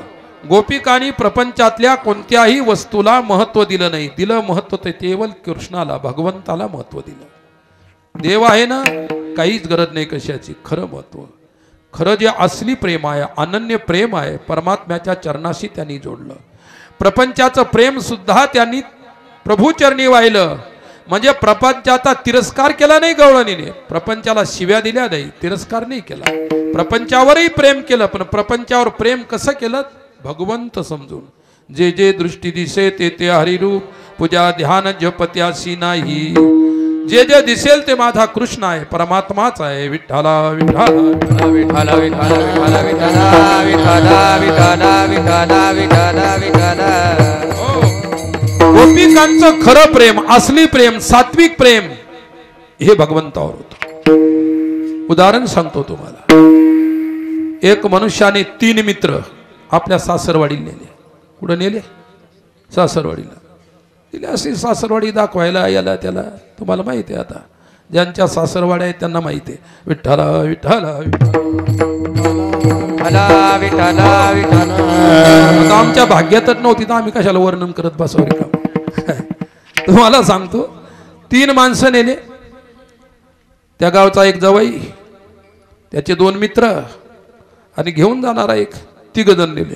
तुम्हाला इकडे तिकडे मुक्काम केल्यापेक्षा आमच्या सासऱ्याच्या घरी, कारण आमची सासूबाई फार प्रेमळ आहे, आपली सेवा होईल. गेले घरी त्यांच्या. मग नवीनच लग्न झालेलं, पहिल्यानं जावाई आलेला, सर्व गावाच्या परिचयाचा नाही, गावाच्या परिचयाचा नाही, कोणाला यांचा जवाई कोण हेही लोकांना माहीत नाही. पाहुणा जर लयच नव खाला तर गावातले कुत्रे सुद्धा त्याच्यावर भुकत असतात. ओळखीतात नाही तर मग काय कुत्रे भुकणार नाही तर काय करतील? कुत्र्याला सुद्धा मान्य नाही की जवाई गावात यावं म्हणून. विठ्ठला विठ्ठला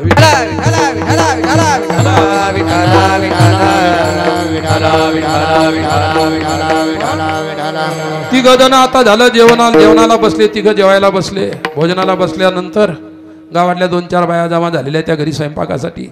आणि सासूला विचारलं, तुमचा जवाई कोणता आहे सांगा ना. जेवू द्या. मग सांगितलं ना तुम्हाला माझा जवाई कोणता आहे. लयच घाई झाली. नाही सांगाच कोणता तुमचा जवाई.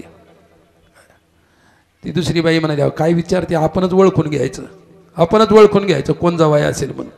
विठ्ठला विठ्ठला विठ्ठला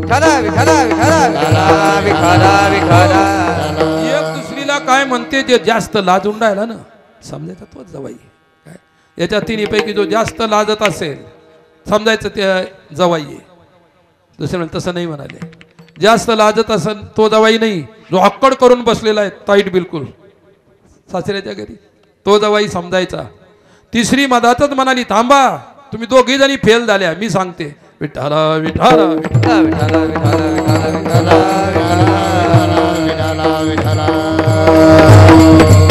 ती म्हणाली, हे बघा, जी तुंप वाढायला गेल्यानंतर जास्त आग्रहानं तुंप ज्याला वाढते तो जवाई समजा. तिसरी 5 झाली. विठ्ठला विठ्ठला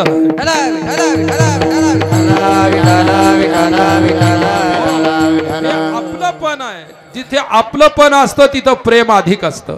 गोपिकांचं आपलंपण भगवंताच्या ठिकाणी होतं, म्हणून भगवंतावर गोपिकांचं सर्वस्व प्रेम होतं. प्रपंचावर त्यांचं अजिबात प्रेम नव्हतं. कारण जे प्रेम करायसारखंच नाही त्यालाच प्रपंच म्हणतात, त्याला संसार म्हणतात. ज्या ठिकाणी प्रेमामध्ये धोका उपस्थित असतो, नेहमी धोका असतो, ते प्रपंचातलं प्रेम आहे. ज्या प्रेमात स्वार्थ असतो ते प्रपंचातलं प्रेम आहे, ते तुमच्या आमच्या व्यवहारातलं प्रेम आहे. विठ्ठला विठ्ठला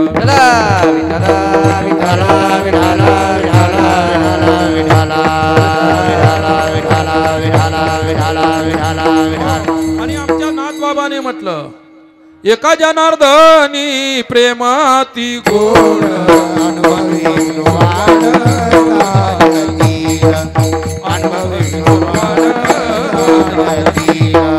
एका जनार्दनी प्रेमाती एका जनार्दनी प्रेम अति गोड.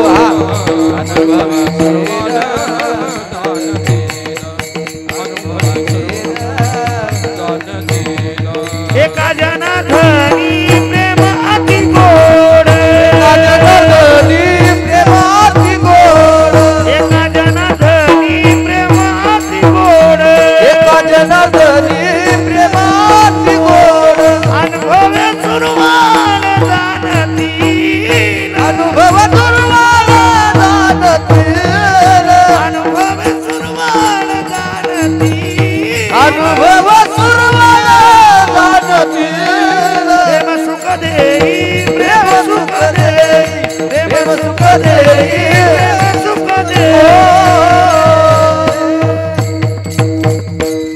एका जनार्दनी प्रेमाती गोड अनुभवी सुरवाड जाणत. प्रेम गोड आहे पण त्याची जाणकारी कोणाला आहे? अनुभवी सुरवाड जाणतील. अनुभवी भक्तांना, अनुभवी साधकांना, अनुभवी संतांना, अनुभवी साधूला खऱ्या प्रेमाची जाण आहे.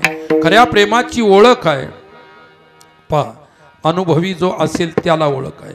आपण अनुभवच घेतला नाही, साखर खाल्लीच नाही तर कशी आहे सांगता येईल का? आणि खाल्ली नाही सांगत आहे तर ते खरं आहे का? ते खोटं होईल.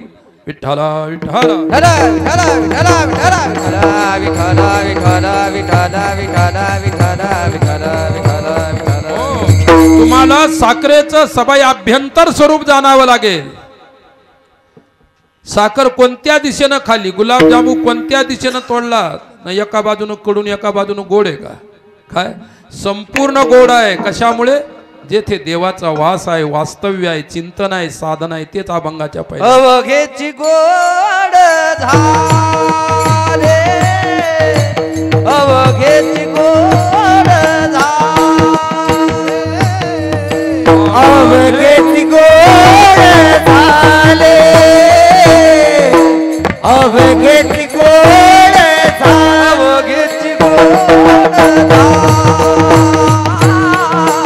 अवघेची गोड हो, अवघेची गोड झाली हो, अवघेची गोड झाले. मागिले भरी आले, मागिले भरी आले, साय झाला पांडुरंगा, साय झाला पांडुरंगा. मागी आले घरी आले, मागी आले घरी आले, साय झाला पांडुरंगा, पांडुरंगा, साय झाला पांडुरंगा, पांडुरंगा. अवघेची गोड झाले, मागिले भरी आले, मागिले भरी आले, मागिले भरी आले. अवघेची गोड झाले, मागिले भरी आले, मागिले भरी आले, मागिले भरी आले.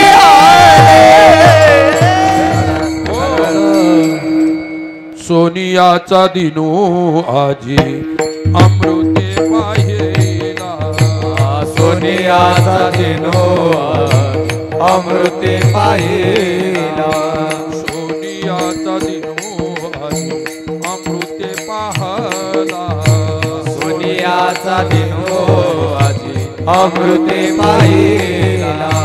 नाम आठविता रूपी प्रगट झाला, नाम आठविता रूपी प्रगट झाला. गोविंदा रे तुझे ध्यान लाग मना, गोविंदा रे तुझे ध्यान लाग मना, गोविंदा रे तुझे ध्यान लाग मना, गोविंदा रे तुझे ध्यान लाग मना. सोनियाचा दिनू आजी अमृते पाहला, नाम आठविता रूपी प्रगट पै झाला. सर्वांच्या भावना होत्या, सर्वांचं प्रेम होतं, गावकऱ्यांची साधना होती. म्हणून आज हा दिवस, रौप्य महोत्सवाचे दिवस आपल्याला पाहायला मिळाले. कोरोनाच्या बिकट परिस्थितीतून सावरून आता आपण इथपर्यंत आलो. गाव काही फारसं मोठं नाही. काय एकदा मी पूर्ण गल्ल्या पाहिल्या होत्या, आता थोडंसं वाढलं असेल मला माहीत नाही, परंतु एवढ्या चिमुकल्या छोट्याशा गावानं एवढा मोठा उत्सव इथं उभा केला. हे तुमच्या कमाईच्या पैशाचं फळ नाही, हे तुमच्या पुण्याचं फळ आहे. ते म्हणले आमच्याजवळ पैसे जास्त झाले होते म्हणून आम्ही थोडी शिल्लक वर्गणी केली, मोठा कार्यक्रम केला. पैसे अनेक लोकांच्या जवळ शिल्लक झालेले आहेत, पण कुठे परमार्थात काढायची वासना आहे त्यांना. विठ्ठला विठ्ठला विठ्ठला विठ्ठला विठ्ठला विठ्ठला विठ्ठला विठ्ठला विठ्ठला. फार जुनी गोष्ट आहे. कोल्हापूर जिल्ह्यामध्ये एक छोटीशी संस्था होती वारकरी, आणि आम्ही फिरत असताना गेलो तिथं, तर कोणीतरी सांगितलं इथं वारकरी संस्था आहे, महाराज जायचं असेल तर जा, दुपारच्या भोजनाची तुमची तिथं व्यवस्था होईल. विद्यार्थी बिचारे मधुकरी करून आणत होते. मी तिथं दुपारच्या वेळी पोहोचलो. पोहोचल्यानंतर मलाही भोजन दिलं त्यांनी. मधुकरीतलं सर्वांनी मिळून खाल्लं. ते महाराज पाठ सांगायचे मुलांना, भजन कीर्तन मृदंग वगैरे सर्व शिकवायचे. मग मी भोजन केल्यानंतर म्हटलं महाराज आता आम्ही निघतो पुढच्या प्रवासासाठी. ते म्हणले नाही 2-3 दिवस थांबा, एका गावात सप्ताह आहे, 2-4 दिवस थांबा सप्त्याला. काय आता ते संत होते, महात्मा होते. म्हटलं आपण महात्म्यांचे मन नाराज केल्यापेक्षा थांबा. मी म्हटलं 3 दिवस थांबतो, जास्त नाही थांबू शकतो. मग थांबलं. झाला सप्ताह सुरू. एकाच माणसानं सेपरेट सप्ताह होता. काय त्याचे जवळजवळ तालुक्याच्या ठिकाणी 3-4 दुकानं, गावात 1-2 दुकानं, थोडंसं मोठं गाव होतं, 2-3 दुकानं गावात, मोठा व्यापार होता. आणि काहीतरी त्याला लाभ झाला संसारात तर ते सप्ताह ठेवला. आणि मग तिकडच्या त्या कोल्हापूर साईडला नुसता भातच खायचा. भातन ते सांबर असतं. सांबर म्हणजे काय, 5 लिटर पाण्यामध्ये पावशेर डाळ शिजवायची, पाणीच, आणि त्यात नुसतं मिरची, ती सांबर म्हणतात त्याला. ते मिरचीचा भुकटा आहे तो त्यात टाकून द्यायचा आणि शिजवला की झालं सांबर. काय बापरे म्हटलं. आंबर म्हणजे आकाश. आमच्या सारखान केलं तर आकाशच पाहायचं काम आहे, डोळे फिरायचं काम, इतकं ती करते. आणि त्या माणसाच्या घरी, त्याच्याच घरी सकाळची पंगत आणि संध्याकाळी त्याच्याच घरची पंगत. मला आता सतीश महाराजांनी सांगितलं पुढच्या पंक्ती फिक्स झाल्या आणि कीर्तनकारही घेतले. टाळी वाजवा, झोपलेले.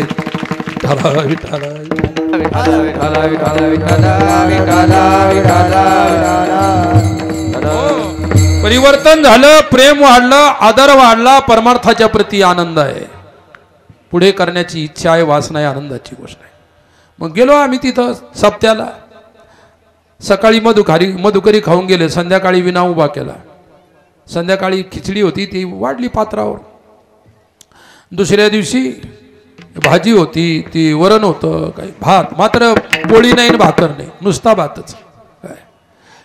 आणि मी सुद्धा त्याला कंटाळलेला होतो. तिथले विद्यार्थी राहणारे इकडचेच विदर्भातले, काही मराठवाडले, त्यांनी सतत भात खायची कोणाला सवय नाही, तेही कंटाळले होते. त्यानं काय केलं, त्यावेळी या प्लास्टिकच्या वगैरे पत्रवळ्या नव्हत्या, केळीचे पानं, पानाच्या पत्रवळ्या होत्या. पानाच्या पत्रवळ्या वाढल्या, ताटं वाढले, कलईचे ताटं होते. ती आपली पांढरी कलई असते ना, काय म्हणतात त्याला, जर्मल. त्या जर्मलचे ताटं वाढले आणि त्या छोट्या छोट्या वाट्या, 4 बोटं गेले तर डाळ बाहेर. अशा छोट्या छोट्या वाट्या. अरे बापरे म्हटलं, माणूस फार कंजू दिसतो. आता ते पोरच, ते संस्थेतले पोरं होते. म्हणलं लय माणूस कंजू दिसतो. मी असं साईडला बसलेलो. काय अशा वाट्या जर आपल्याला 7 दिवस जर त्यानं वाढल्या याच्यात, आपण असेच होऊन जाऊ, टपरे होऊन जाऊ. काय करे, अर्ध्या पोरानं वाट्या खाल्ल्या म्हणजे दातानं चावून, ते कलईच्या वाट्या नरम चावून चावून बिलकुल त्या वाट्यात ठेवल्या नाही. धरले की माग नाली होती, दिल्या फेकून, पत्रवळ्याच राहिल्या. मग आले ते पत्रवळ्या उचलणारे, उपाशीच आम्ही सर्व. ते पसंतच नाही आलं. वाट्या छोट्या, इतका चेंगट माणूस होता, फार चेंगट होता, कंजूस. अरे बघ ते, आणि ते पत्रवळे जमा करणार त्याच्या घरचाच माणूस. वाट्या कुठे, वाट्या काय पाहिजे, काय भात पोटात गेला म्हणलं, वाट्याही खाल्ल्या असतील पोराने, काय सांगा. कारण पोराची पोटात भरली नाही तर वाट्या खाणार नाही तर काय खातील. त्या माणसाला तरी कळालं नाही. मग तो मालक आला, म्हणजे मालक वाट्याच नाही. अरे म्हटलं त्या वाट्यात बोट घातली तर डाळ थांबत नाही. म्हटलं इतक्या छोट्या छोट्या वाट्या घातल्या. कंजूस म्हटलं कशाला केला रे सप्ताह, चाललो म्हटलं आम्ही, चला म्हटलं पोरांना. आता महाराजांच्या आज्ञेशिवाय परत जाता येत नव्हतं. महाराज त्या संस्थेतले मुलं कसे येतील त्यांच्या आज्ञेशिवाय. अरे म्हटलं चला आपण सांगू महाराजांना. निघालो आम्ही घेऊन. आणि त्याला सांगितलं जाताना वाट्या नालीत पडलेल्या आहेत, कारागिराकडून ठीक करून घे, का त्या ठिकाणी मोडीत विक, आम्हाला काही घेणं देणं. इतके कंजूस माणसं. देवपुरी एवढं कंजूस आहे का. अरे उदार अंतकरणाने 7 दिवस पंक्ती, कोणी या, जेव्हा, काही करा. काही करा म्हणजे काही दारू पिऊ नका खाऊन, काही करा म्हणजे आता सांगितलंच काही करायचं, दुसरं काही करा. एवढं उदार अंतकरणाने हा उत्सव इथं यांनी साजरा केला. आणि 7व्या दिवशी आता माझा नंबर लागला. मी जेवतच नसल्यामुळे आता देवपूरच्या वाट्या पाहायचं कामच नाही आपल्याला. विठ्ठला विठ्ठला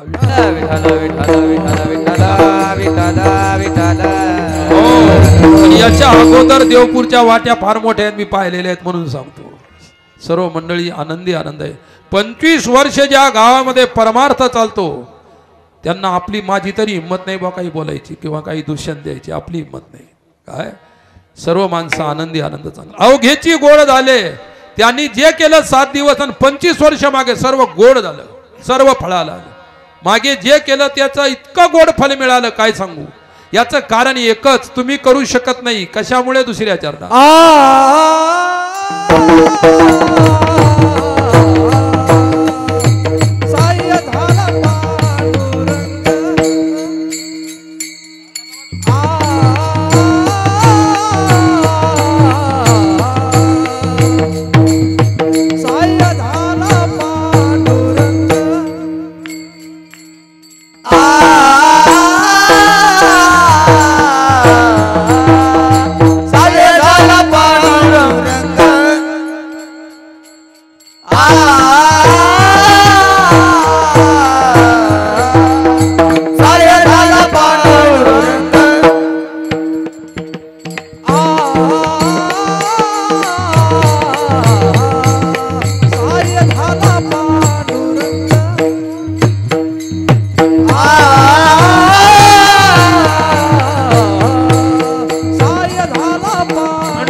पांडुरंग दिला अभ्यंतरी संग गोकुळच्या जीवनाला सहकार्य श्रीकृष्णाचं आहे सहाय्यता भगवंताची आहे भगवंताचं सानिध्य आहे इथेही आपल्या देवपूरमध्ये 7 दिवस परमात्मा तुमच्यासाठी राबलेला आहे त्याचं सहाय्य होतं म्हणून हे सर्व काही झालं सतीश महाराजांनी सांगितलं की रोज मंडप वाढवायला लागायचे आणि तुमची संख्या वाढली तुमचं देवपूरकरांचं प्रेम वाढलं म्हणून येणाऱ्या भक्तांची संख्या सुद्धा वाढली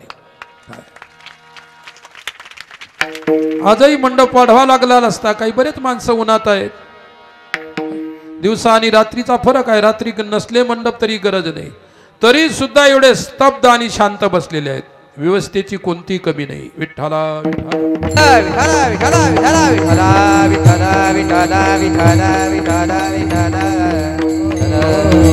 हो याच्यातला मोरातला एकच शब्द आहे दिला अभ्यंतरी संग गोपिकांना गोपाळांना भगवंताने आपला आतला संग दिला होता काय बाहेरच्या संघामध्ये प्रपंच आणि स्वार्थ असतो आंतरिक संघामध्ये आत्मा आणि परमात्मा असतो काय आपल्याला आत जायचं आहे बाहेर यायचं नाही आंतरिक परमेश्वराची अनुभूती करायची आहे आत्मानुभूती करायची आहे योगी आत्मा रामश्च मनोयो निर्ग्रंथापि उरुक्रमाः कुर्वन्ति आहे तुकिम भक्तिम इत्थम भूत गुणो हरी श्रीमद भागवत काय आत्मा रामश्च मनोयो निर्ग्रंथी अपि उरुक्रमाः अंतकरणामध्ये ग्रंथी राहिली नाही भेद राहिला नाही काय चिद अचिद ग्रंथी भेदाची निवृत्ती झाल्यामुळे ग्रंथी निवृत्त झाली आता भेद राहिला नाही भेद ज्यावेळी जातो त्यावेळी परमात्मा शेष राहतो विठ्ठला विठ्ठला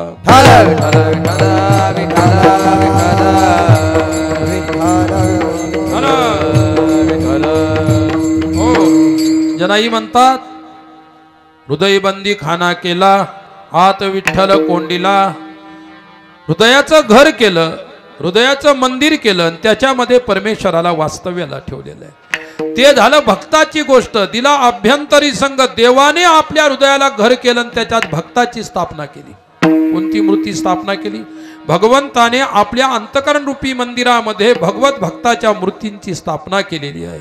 विठ्ठला विठ्ठला विठ्ठला विठ्ठला विठ्ठला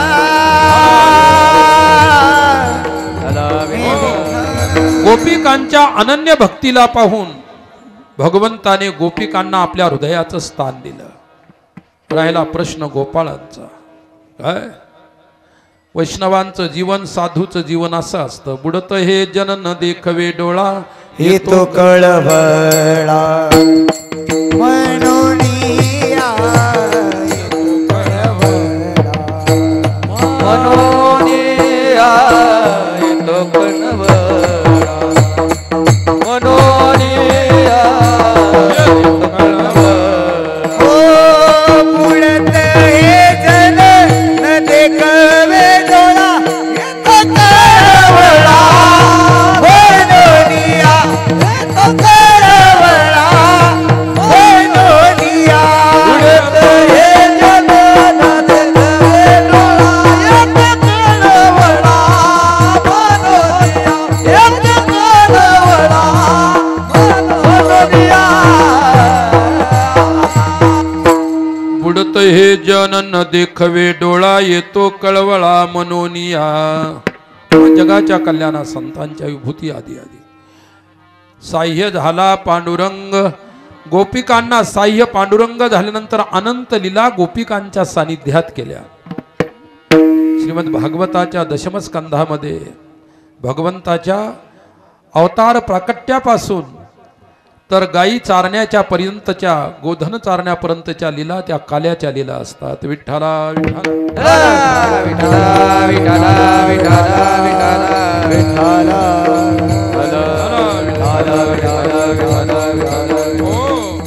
महाभारत संपल्यानंतर भीष्म हे ज्यावेळी रणांगणावरती बाणाच्या शय्येवरती पडल्यानंतर प्रार्थना केली अर्जुनाच्या समोर. अर्जुना माझ्या सर्व इच्छा पूर्ण झाल्या. त्यांनी विचारलं शेवटी पांडवांनी बाबा तुमच्या काही अंतिम इच्छा राहिल्या असेल तर सांगा. भीष्माने सांगितलं बाळा माझी एकच इच्छा राहिलेली आहे. एकदा श्रीकृष्णाला माझ्या समोर आणून उभं कर बस.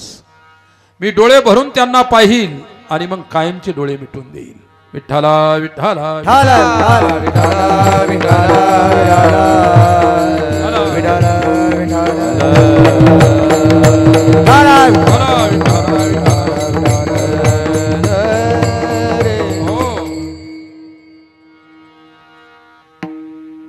पा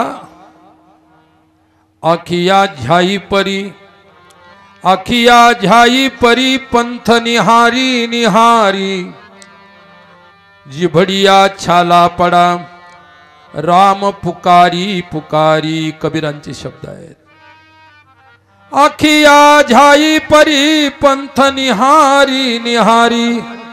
डोळ्यांना सुरकुट्या पडलेल्या आहेत अर्थात डोळे थकलेले आहेत त्या देवाची वाट पाहून पाहून पाहून आणि त्याचं नाव घेऊन घेऊन जिभेला फोड आलेली आहे. जिभडिया छाला पडा राम पुकारी पुकारी. हे जीवन गोपिकांचं गोपाळांचं होतं. अहो रात्र परमेश्वराच्या चिंतनात विलीन असणारं जीवन. विठ्ठला विठ्ठला विठ्ठला विठ्ठला विठ्ठला विठ्ठला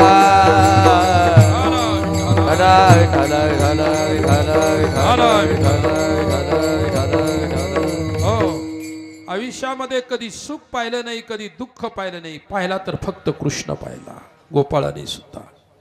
आणि एवढं त्यांचं जीवन परिपूर्ण असल्यामुळे साह्य झाला पांडुरंग मागे पुढे उभा राहे सांभाळी आलिया घात निवाराया. परमात्मा सदैव त्यांच्या सोबत. सर्व मी सांगत होतो की भीष्माचार्यांनी एकच प्रार्थना केली एकच आशा आकांक्षा अभिव्यक्त केली अर्जुनाच्या समोर. अर्जुना बाळा मला काही नको आहे. मला तुझं वैभव नको आहे. मला दुसरं काही नको आहे. मला फक्त एकदा कृष्ण दाखव. अर्जुन कृष्णाकडे गेला. पितामहाची अंतिम इच्छा आहे की आपण एकदा त्यांना दर्शन द्यावं. देवाने म्हटलं अजिबात नाही. काय त्याची जरी इच्छा असेल मला पाहायची पण मला अजिबात त्याला पाहायची इच्छा नाही. काय मी सांगितल्यानंतर सुद्धा त्याने अधर्माकडून युद्ध केलं. आता मी त्याचं तोंड सुद्धा पाहू शकत नाही पाहायचं मला त्याचं तोंड. अर्जुन पुन्हा परत गेला. परत गेल्यानंतर अर्जुनाने सांगितलं, बाबा तुम्हाला तोंड दाखवायची किंवा दर्शन द्यायची त्यांची इच्छा नाही. का रे बाळा, काय इच्छा नाही? मी असं काय पाप केलं?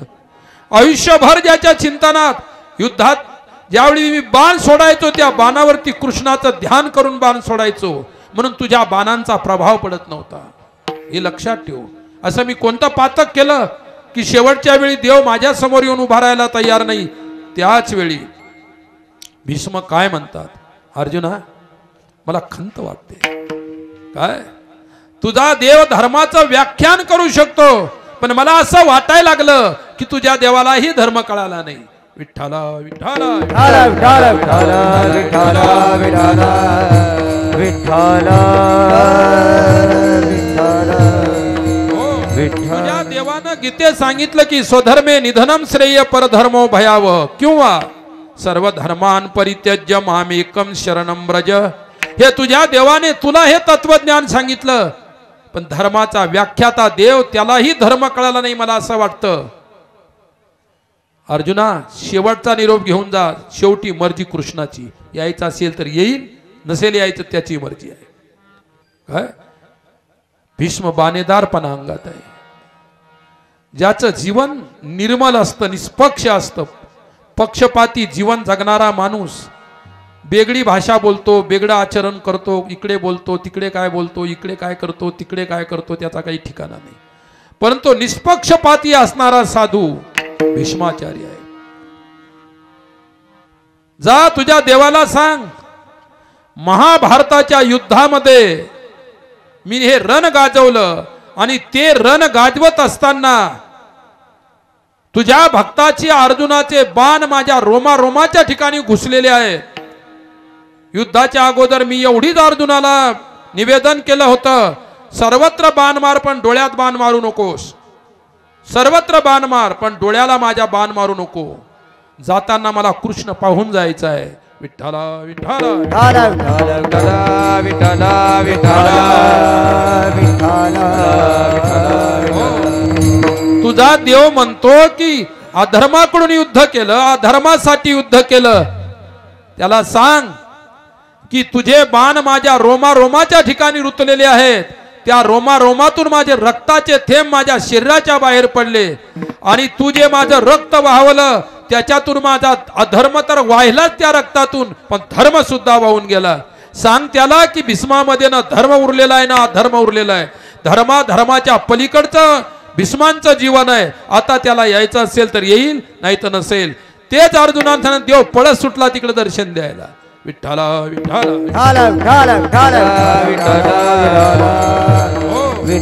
प्राण ज्योती स्वर्गात नेऊन पोहोचून द्यायची नव्हती, ती वैकुंठात न्यायची नव्हती.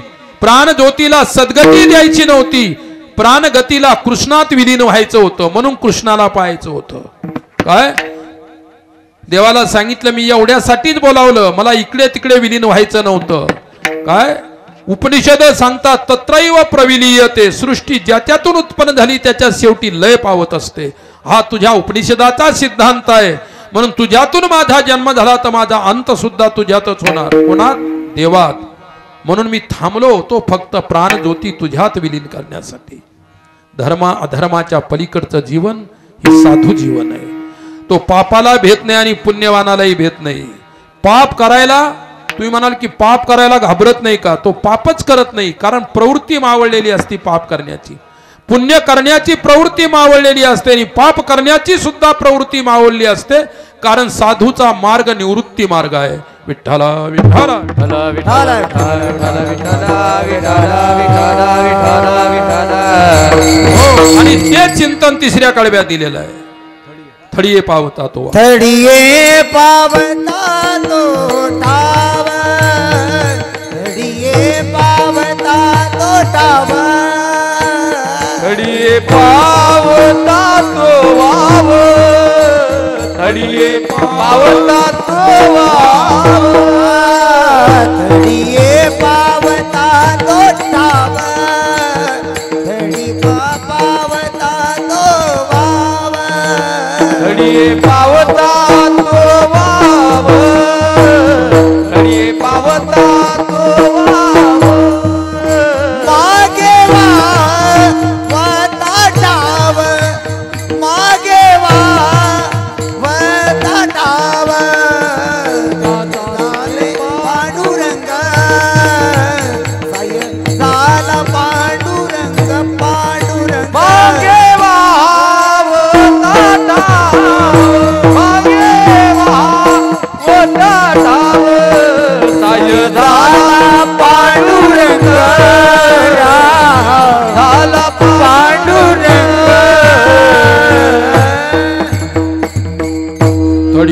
धावता तो वाघ मागे पाहता तो ठाव. संसाराच्या पलीकडच्या किनाऱ्याला काठाला जाऊन पोहोचायचं आहे. तिथे देव उभा आहे, त्याला पाहायचं आहे, त्याच्यामध्ये विलीन व्हायचं आहे. मागे पाहता तो ठाव. पाठीमागचा ठिकाण पाहायचं नाही. पाठीमागे पाहिलं तर प्रपंच आहे, पुढे पाहिला तर देव आहे. मग देवाचा किनारा सापडायचा आहे, देवाला पाहायचा आहे. आणि म्हणून गोपाळांनी सर्वांनी एक दिवस विचार केला की देवा, तुला तर पाहून पाहून आमचे डोळे थकले नाही. वैष्णवाचे साधूचे डोळे देवाला पाहून थकत नसतात काय? आपणही प्रपंच किती जन्मात पाहिला तरी सोयरिकी करायला जाताच का नाही डोळे घेऊन? किती वेळा पाहिला? प्रत्येक जन्मामध्ये आपण पाहत आलो त्यालाच पाहण्यासाठी. अज्ञानाचा नेत्रमार्ग जो डोळे आहेत ते जसा प्रपंच पाहायला थकत नाहीत, तसे साधूचे डोळे देवाला पाहायला थकत नाही, कारण तृप्तीच होत नाही. अतृप्त राहतात परमेश्वराला पाहण्यामध्ये. ही भक्तीचं खरं लक्षण आहे. अस्तु सर्व गोपाळांनी एकच विनंती केली, देवा आता शेवटचा आनंद, काल्याचा आनंद. बोलता बोलता आता 1:30 वाजत आहेत. आपल्याला सर्व गुंडाळून घ्यायचं होतं 1:30 वाजेपर्यंत. आता 1:30 वाजले आणि तुम्ही इतके शांत बसले की असं वाटतं की पुढच्या वर्षापर्यंत कीर्तन चालू ठेवायचं काय?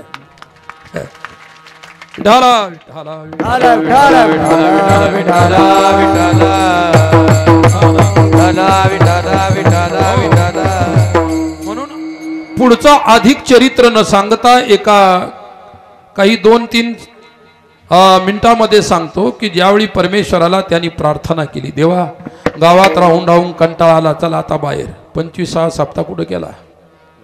बाहेर. गावात कंटाळा आला काय तुम्हाला? गावातही कंटाळा नाही. याचं कारण मी डोळ्यानं पाहिलं. मारुतीरायाच्या पुढे विना उभा आहे, नाही तिथं एक मंडप दिलेला आहे. गावात कंटाळा नाही, गावाच्या बाहेरही कंटाळा नाही. हे देवपूर आहे. गावाचं नावच किती चांगलं. एवढं चांगलं नाव तर आपल्या जिल्ह्यात नाही. जे ते देवांचा पूर, संतांचा पूर येतो ते देवपूर आहे.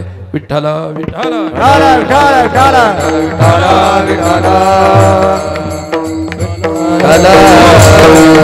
बाकीच्या पुरांचा आपल्याला काही विचार नाही करायचा. आपण आता सध्या देवपूरमध्ये आहोत, देवपूरचा जरूर विचार करू.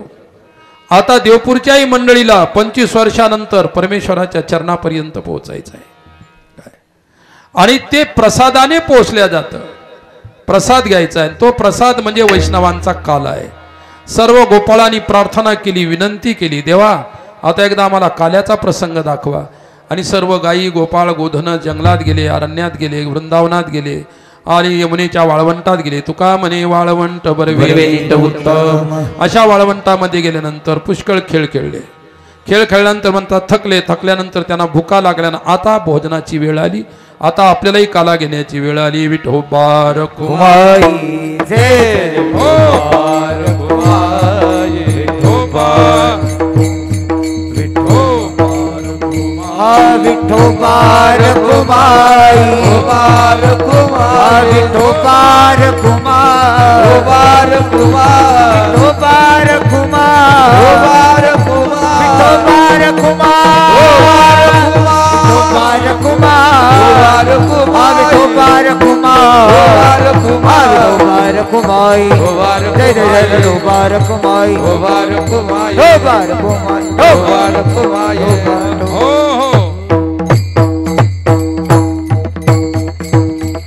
तुका म्हणे गेले स्वप्नीचे जागे झाले.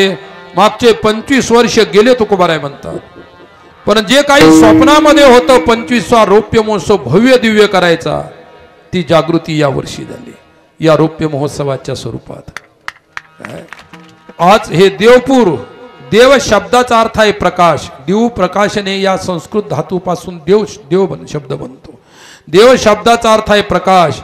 जेथे प्रकाश असेल, जेथे विचार असेल, तेथे आनंद आहे. देवपूर म्हणजे आज आनंदपूर आहे आणि आनंदपूर म्हणजे गोकुळ. देवपूर काय आज 7 दिवसापासून आणि असं टिकून ठेवा पुढं, नाही तर करसाल लंका. विठ्ठला विठ्ठला विठ्ठला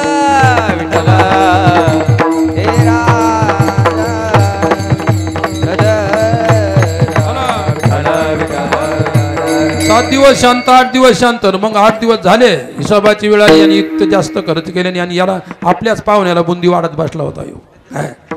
वाढू द्या कोणाला, पाहुण्याला का जास्त वाढणं, पाहुणा खुश घेऊन गेला पाहिजे. पण नाराज होऊ नका. जे केलं आपण तो परमार्थ केला, कोणतीही नाराजी नाही. कोणाकडून चुका झाल्या असतील, कोणाकडून बरोबर आला असेल, त्याच्याकडे कधीच पाहू नये. आणि अशा उणिवाकडे पाहत राहणं हलकटपणा असतो माणसाच्या जीवनात. चांगलं काय केलं, चांगलं काय झालं याचं संशोधन करा, याचं चिंतन करा, याचा विचार करा. काय 25 वर्ष जे आपण चांगलं केलं त्याचा हा कळस झाला. काय 25 वर्षाच्या साधन रूपी मंदिरावरती हा रौप्य महोत्सव रूपी कळस आपण ठेवला. फार आनंदाची गोष्ट आहे. मी रोज या कार्यक्रमाचा निरोप घ्यायचो. कुठे असायचो, गंगाखेडला होतो, परभणीला होतो, नांदेडला होतो, सर्व ठिकाणी होतो. देवपूरचा कार्यक्रम कसा चालू आहे रोज निरोप घ्यायचा. लोक मला सांगायचे, इथून सांगणारे वाढताय, काय मंडपही वाढताय, लोकही वाढते आहेत. चला म्हणलं आपण आता नुसतं निरोप घेतला, पण प्रत्यक्षात पाहू किती वाढले म्हणून. समाधान होईल एवढे वाढले आहे, गावाच्या मानानं समाधान होईल एवढं वाढले आहे. आनंद आहे. आणि हाच आनंद या परमार्थाच्या स्वरूपात आपल्या देवपूरमध्ये सदैव जागृत राहावा एवढीच पांडुरंगाच्या चरणी प्रार्थना तुमच्यासाठी करतो. देवा, या लोकांनी जो परमार्थ केला यांचा परमार्थ असाच चालू दे, असाच आनंद यांच्या जीवनामध्ये फुलू दे, फळू दे, एवढी देवाच्या चरणी आशा करतो, प्रार्थना करतो. सजनांनो, मायबापांनो, माता भगिनी असतील, लहान मुलं असतील, वृद्ध असतील, तरुण असतील, परिवर्तन झालं पाहिजे.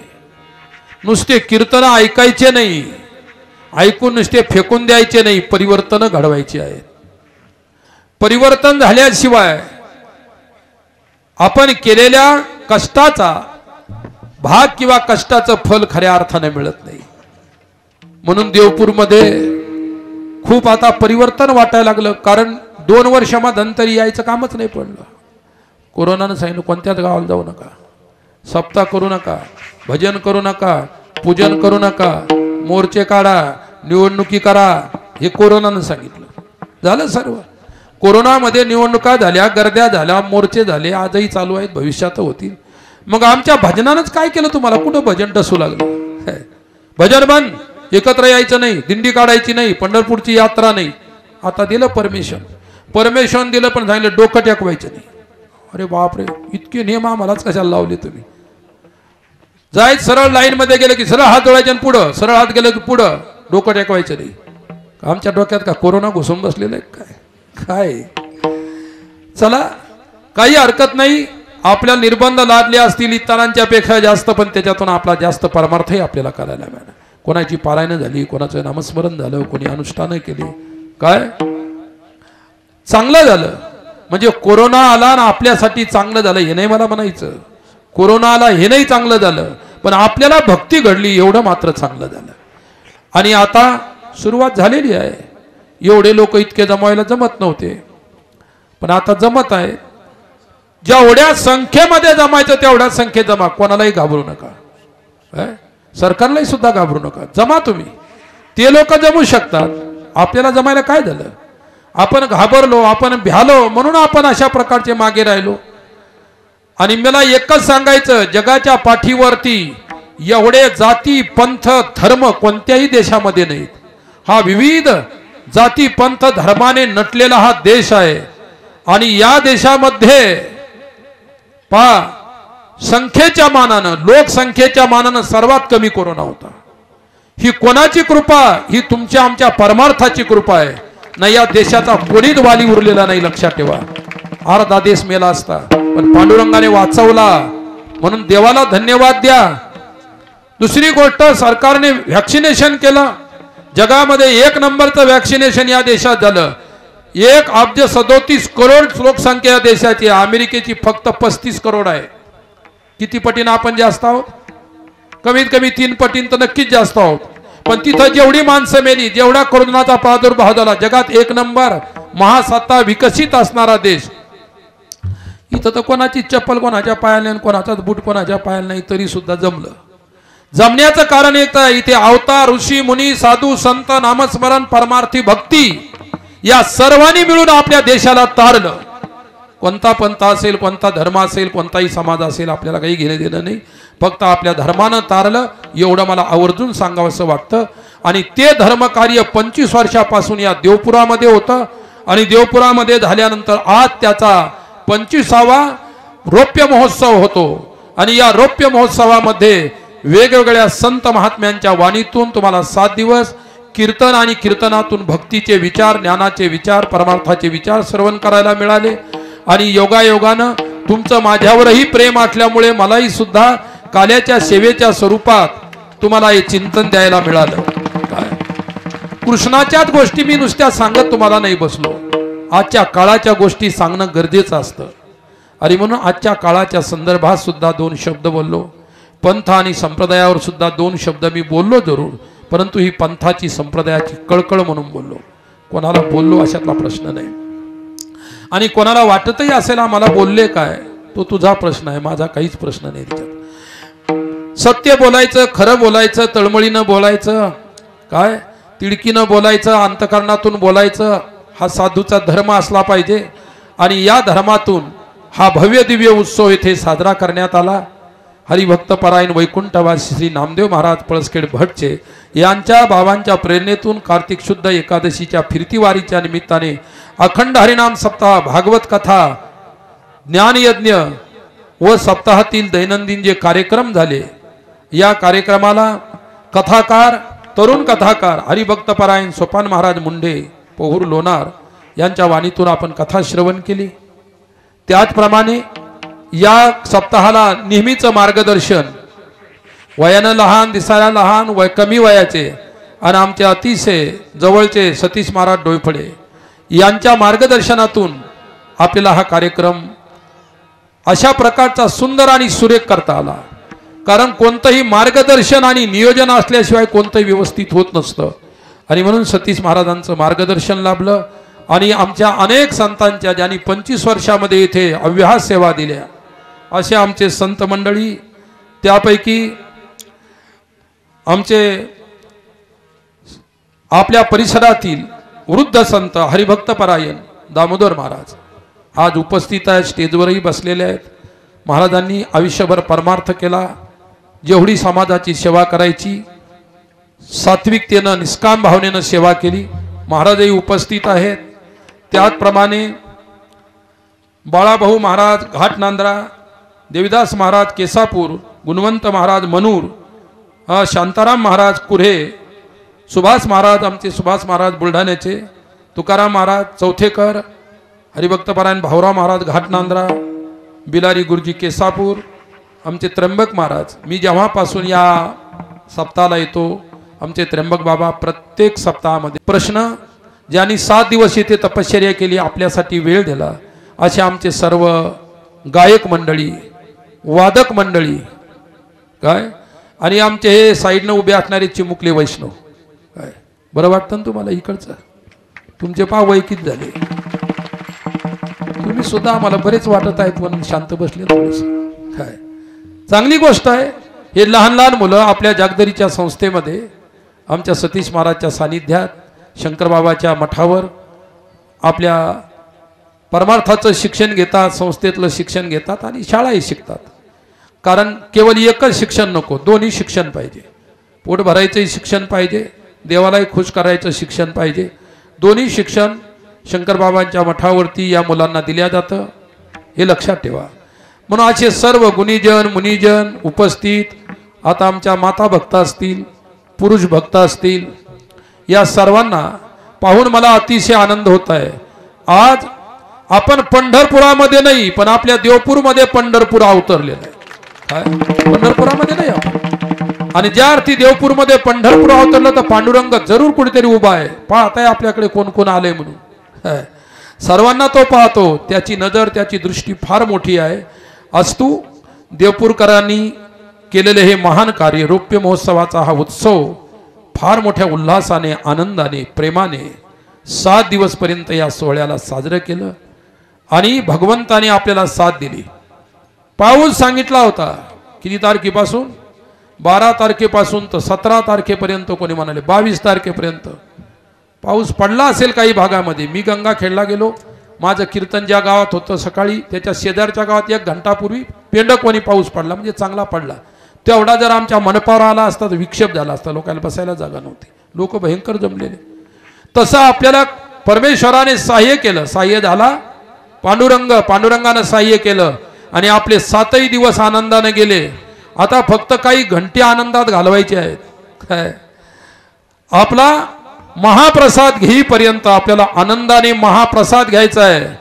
फार मोठ्या प्रेमानं फार मोठ्या आदरानं आलेल्या सर्व भाविक भक्तांच्यासाठी आमच्या देवपूरकर मंडळीने तुमच्यासाठी प्रसाद तयार केलेला आहे. बिना प्रसादाचं कोणीही भक्तांनी जाऊ नये हे मी देवपूरकर मंडळीच्या तर्फे तुम्हाला सर्वांना निवेदन करत आहे, सांगत आहे. सज्जनांनो, आश्रमाच्या तर्फे थोडेसे उपक्रम वाढवलेले आहेत, ते अतिशय महत्त्वाचे आहेत, समाजाच्या पुढे सांगणं गरजेचं आहे.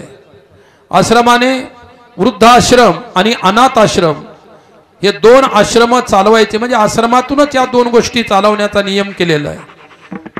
मलकापूरजवळ एका डॉक्टरांनी 3 एकर आपली जमीन 15 गुंठे रोडमध्ये गेली, हायवेमध्ये 3.25 एकर जमीन जिची किंमत जवळजवळ 4 ते 5 करोड आहे, एवढी जमीन आपल्याला वृद्धाश्रमासाठी आणि अनाथ आश्रमासाठी दान केलेली आहे. तिच्यावरती जवळजवळ 30 बाय 110चा बांधकाम झालेलं आहे, फार मोठं बांधकाम.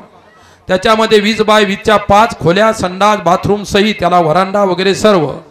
ज्याही आपल्या परिसरात वृद्ध असतील, ज्यांचं कोणी करणारं नाही, ज्यांना कोणी नाही, अशा वृद्धांना आजपासून तुम्ही केव्हाही आणून घाला. तो चालू झाला नाही आश्रम, पण अशा वृद्धांना आम्ही पळसखेडच्या आश्रमावर तोपर्यंत ठेवू जोपर्यंत तिकडं बांधकाम होऊन चालू होत नाही. अनाथ मुलं असतील, त्या अनाथ मुलांना माय नाही, बाप नाही, कोणी परिवार नाही, ज्याचं कोणी करणारं नाही, ते लहान असेल, किती लहान असेल तर आमच्याकडे आणून घाला. त्याचं संगोपन, त्याचं शिक्षण आणि त्याचं जीवन घडवण्याचा प्रयत्न आश्रमाच्या तर्फे अनाथ सेवेतून होईल.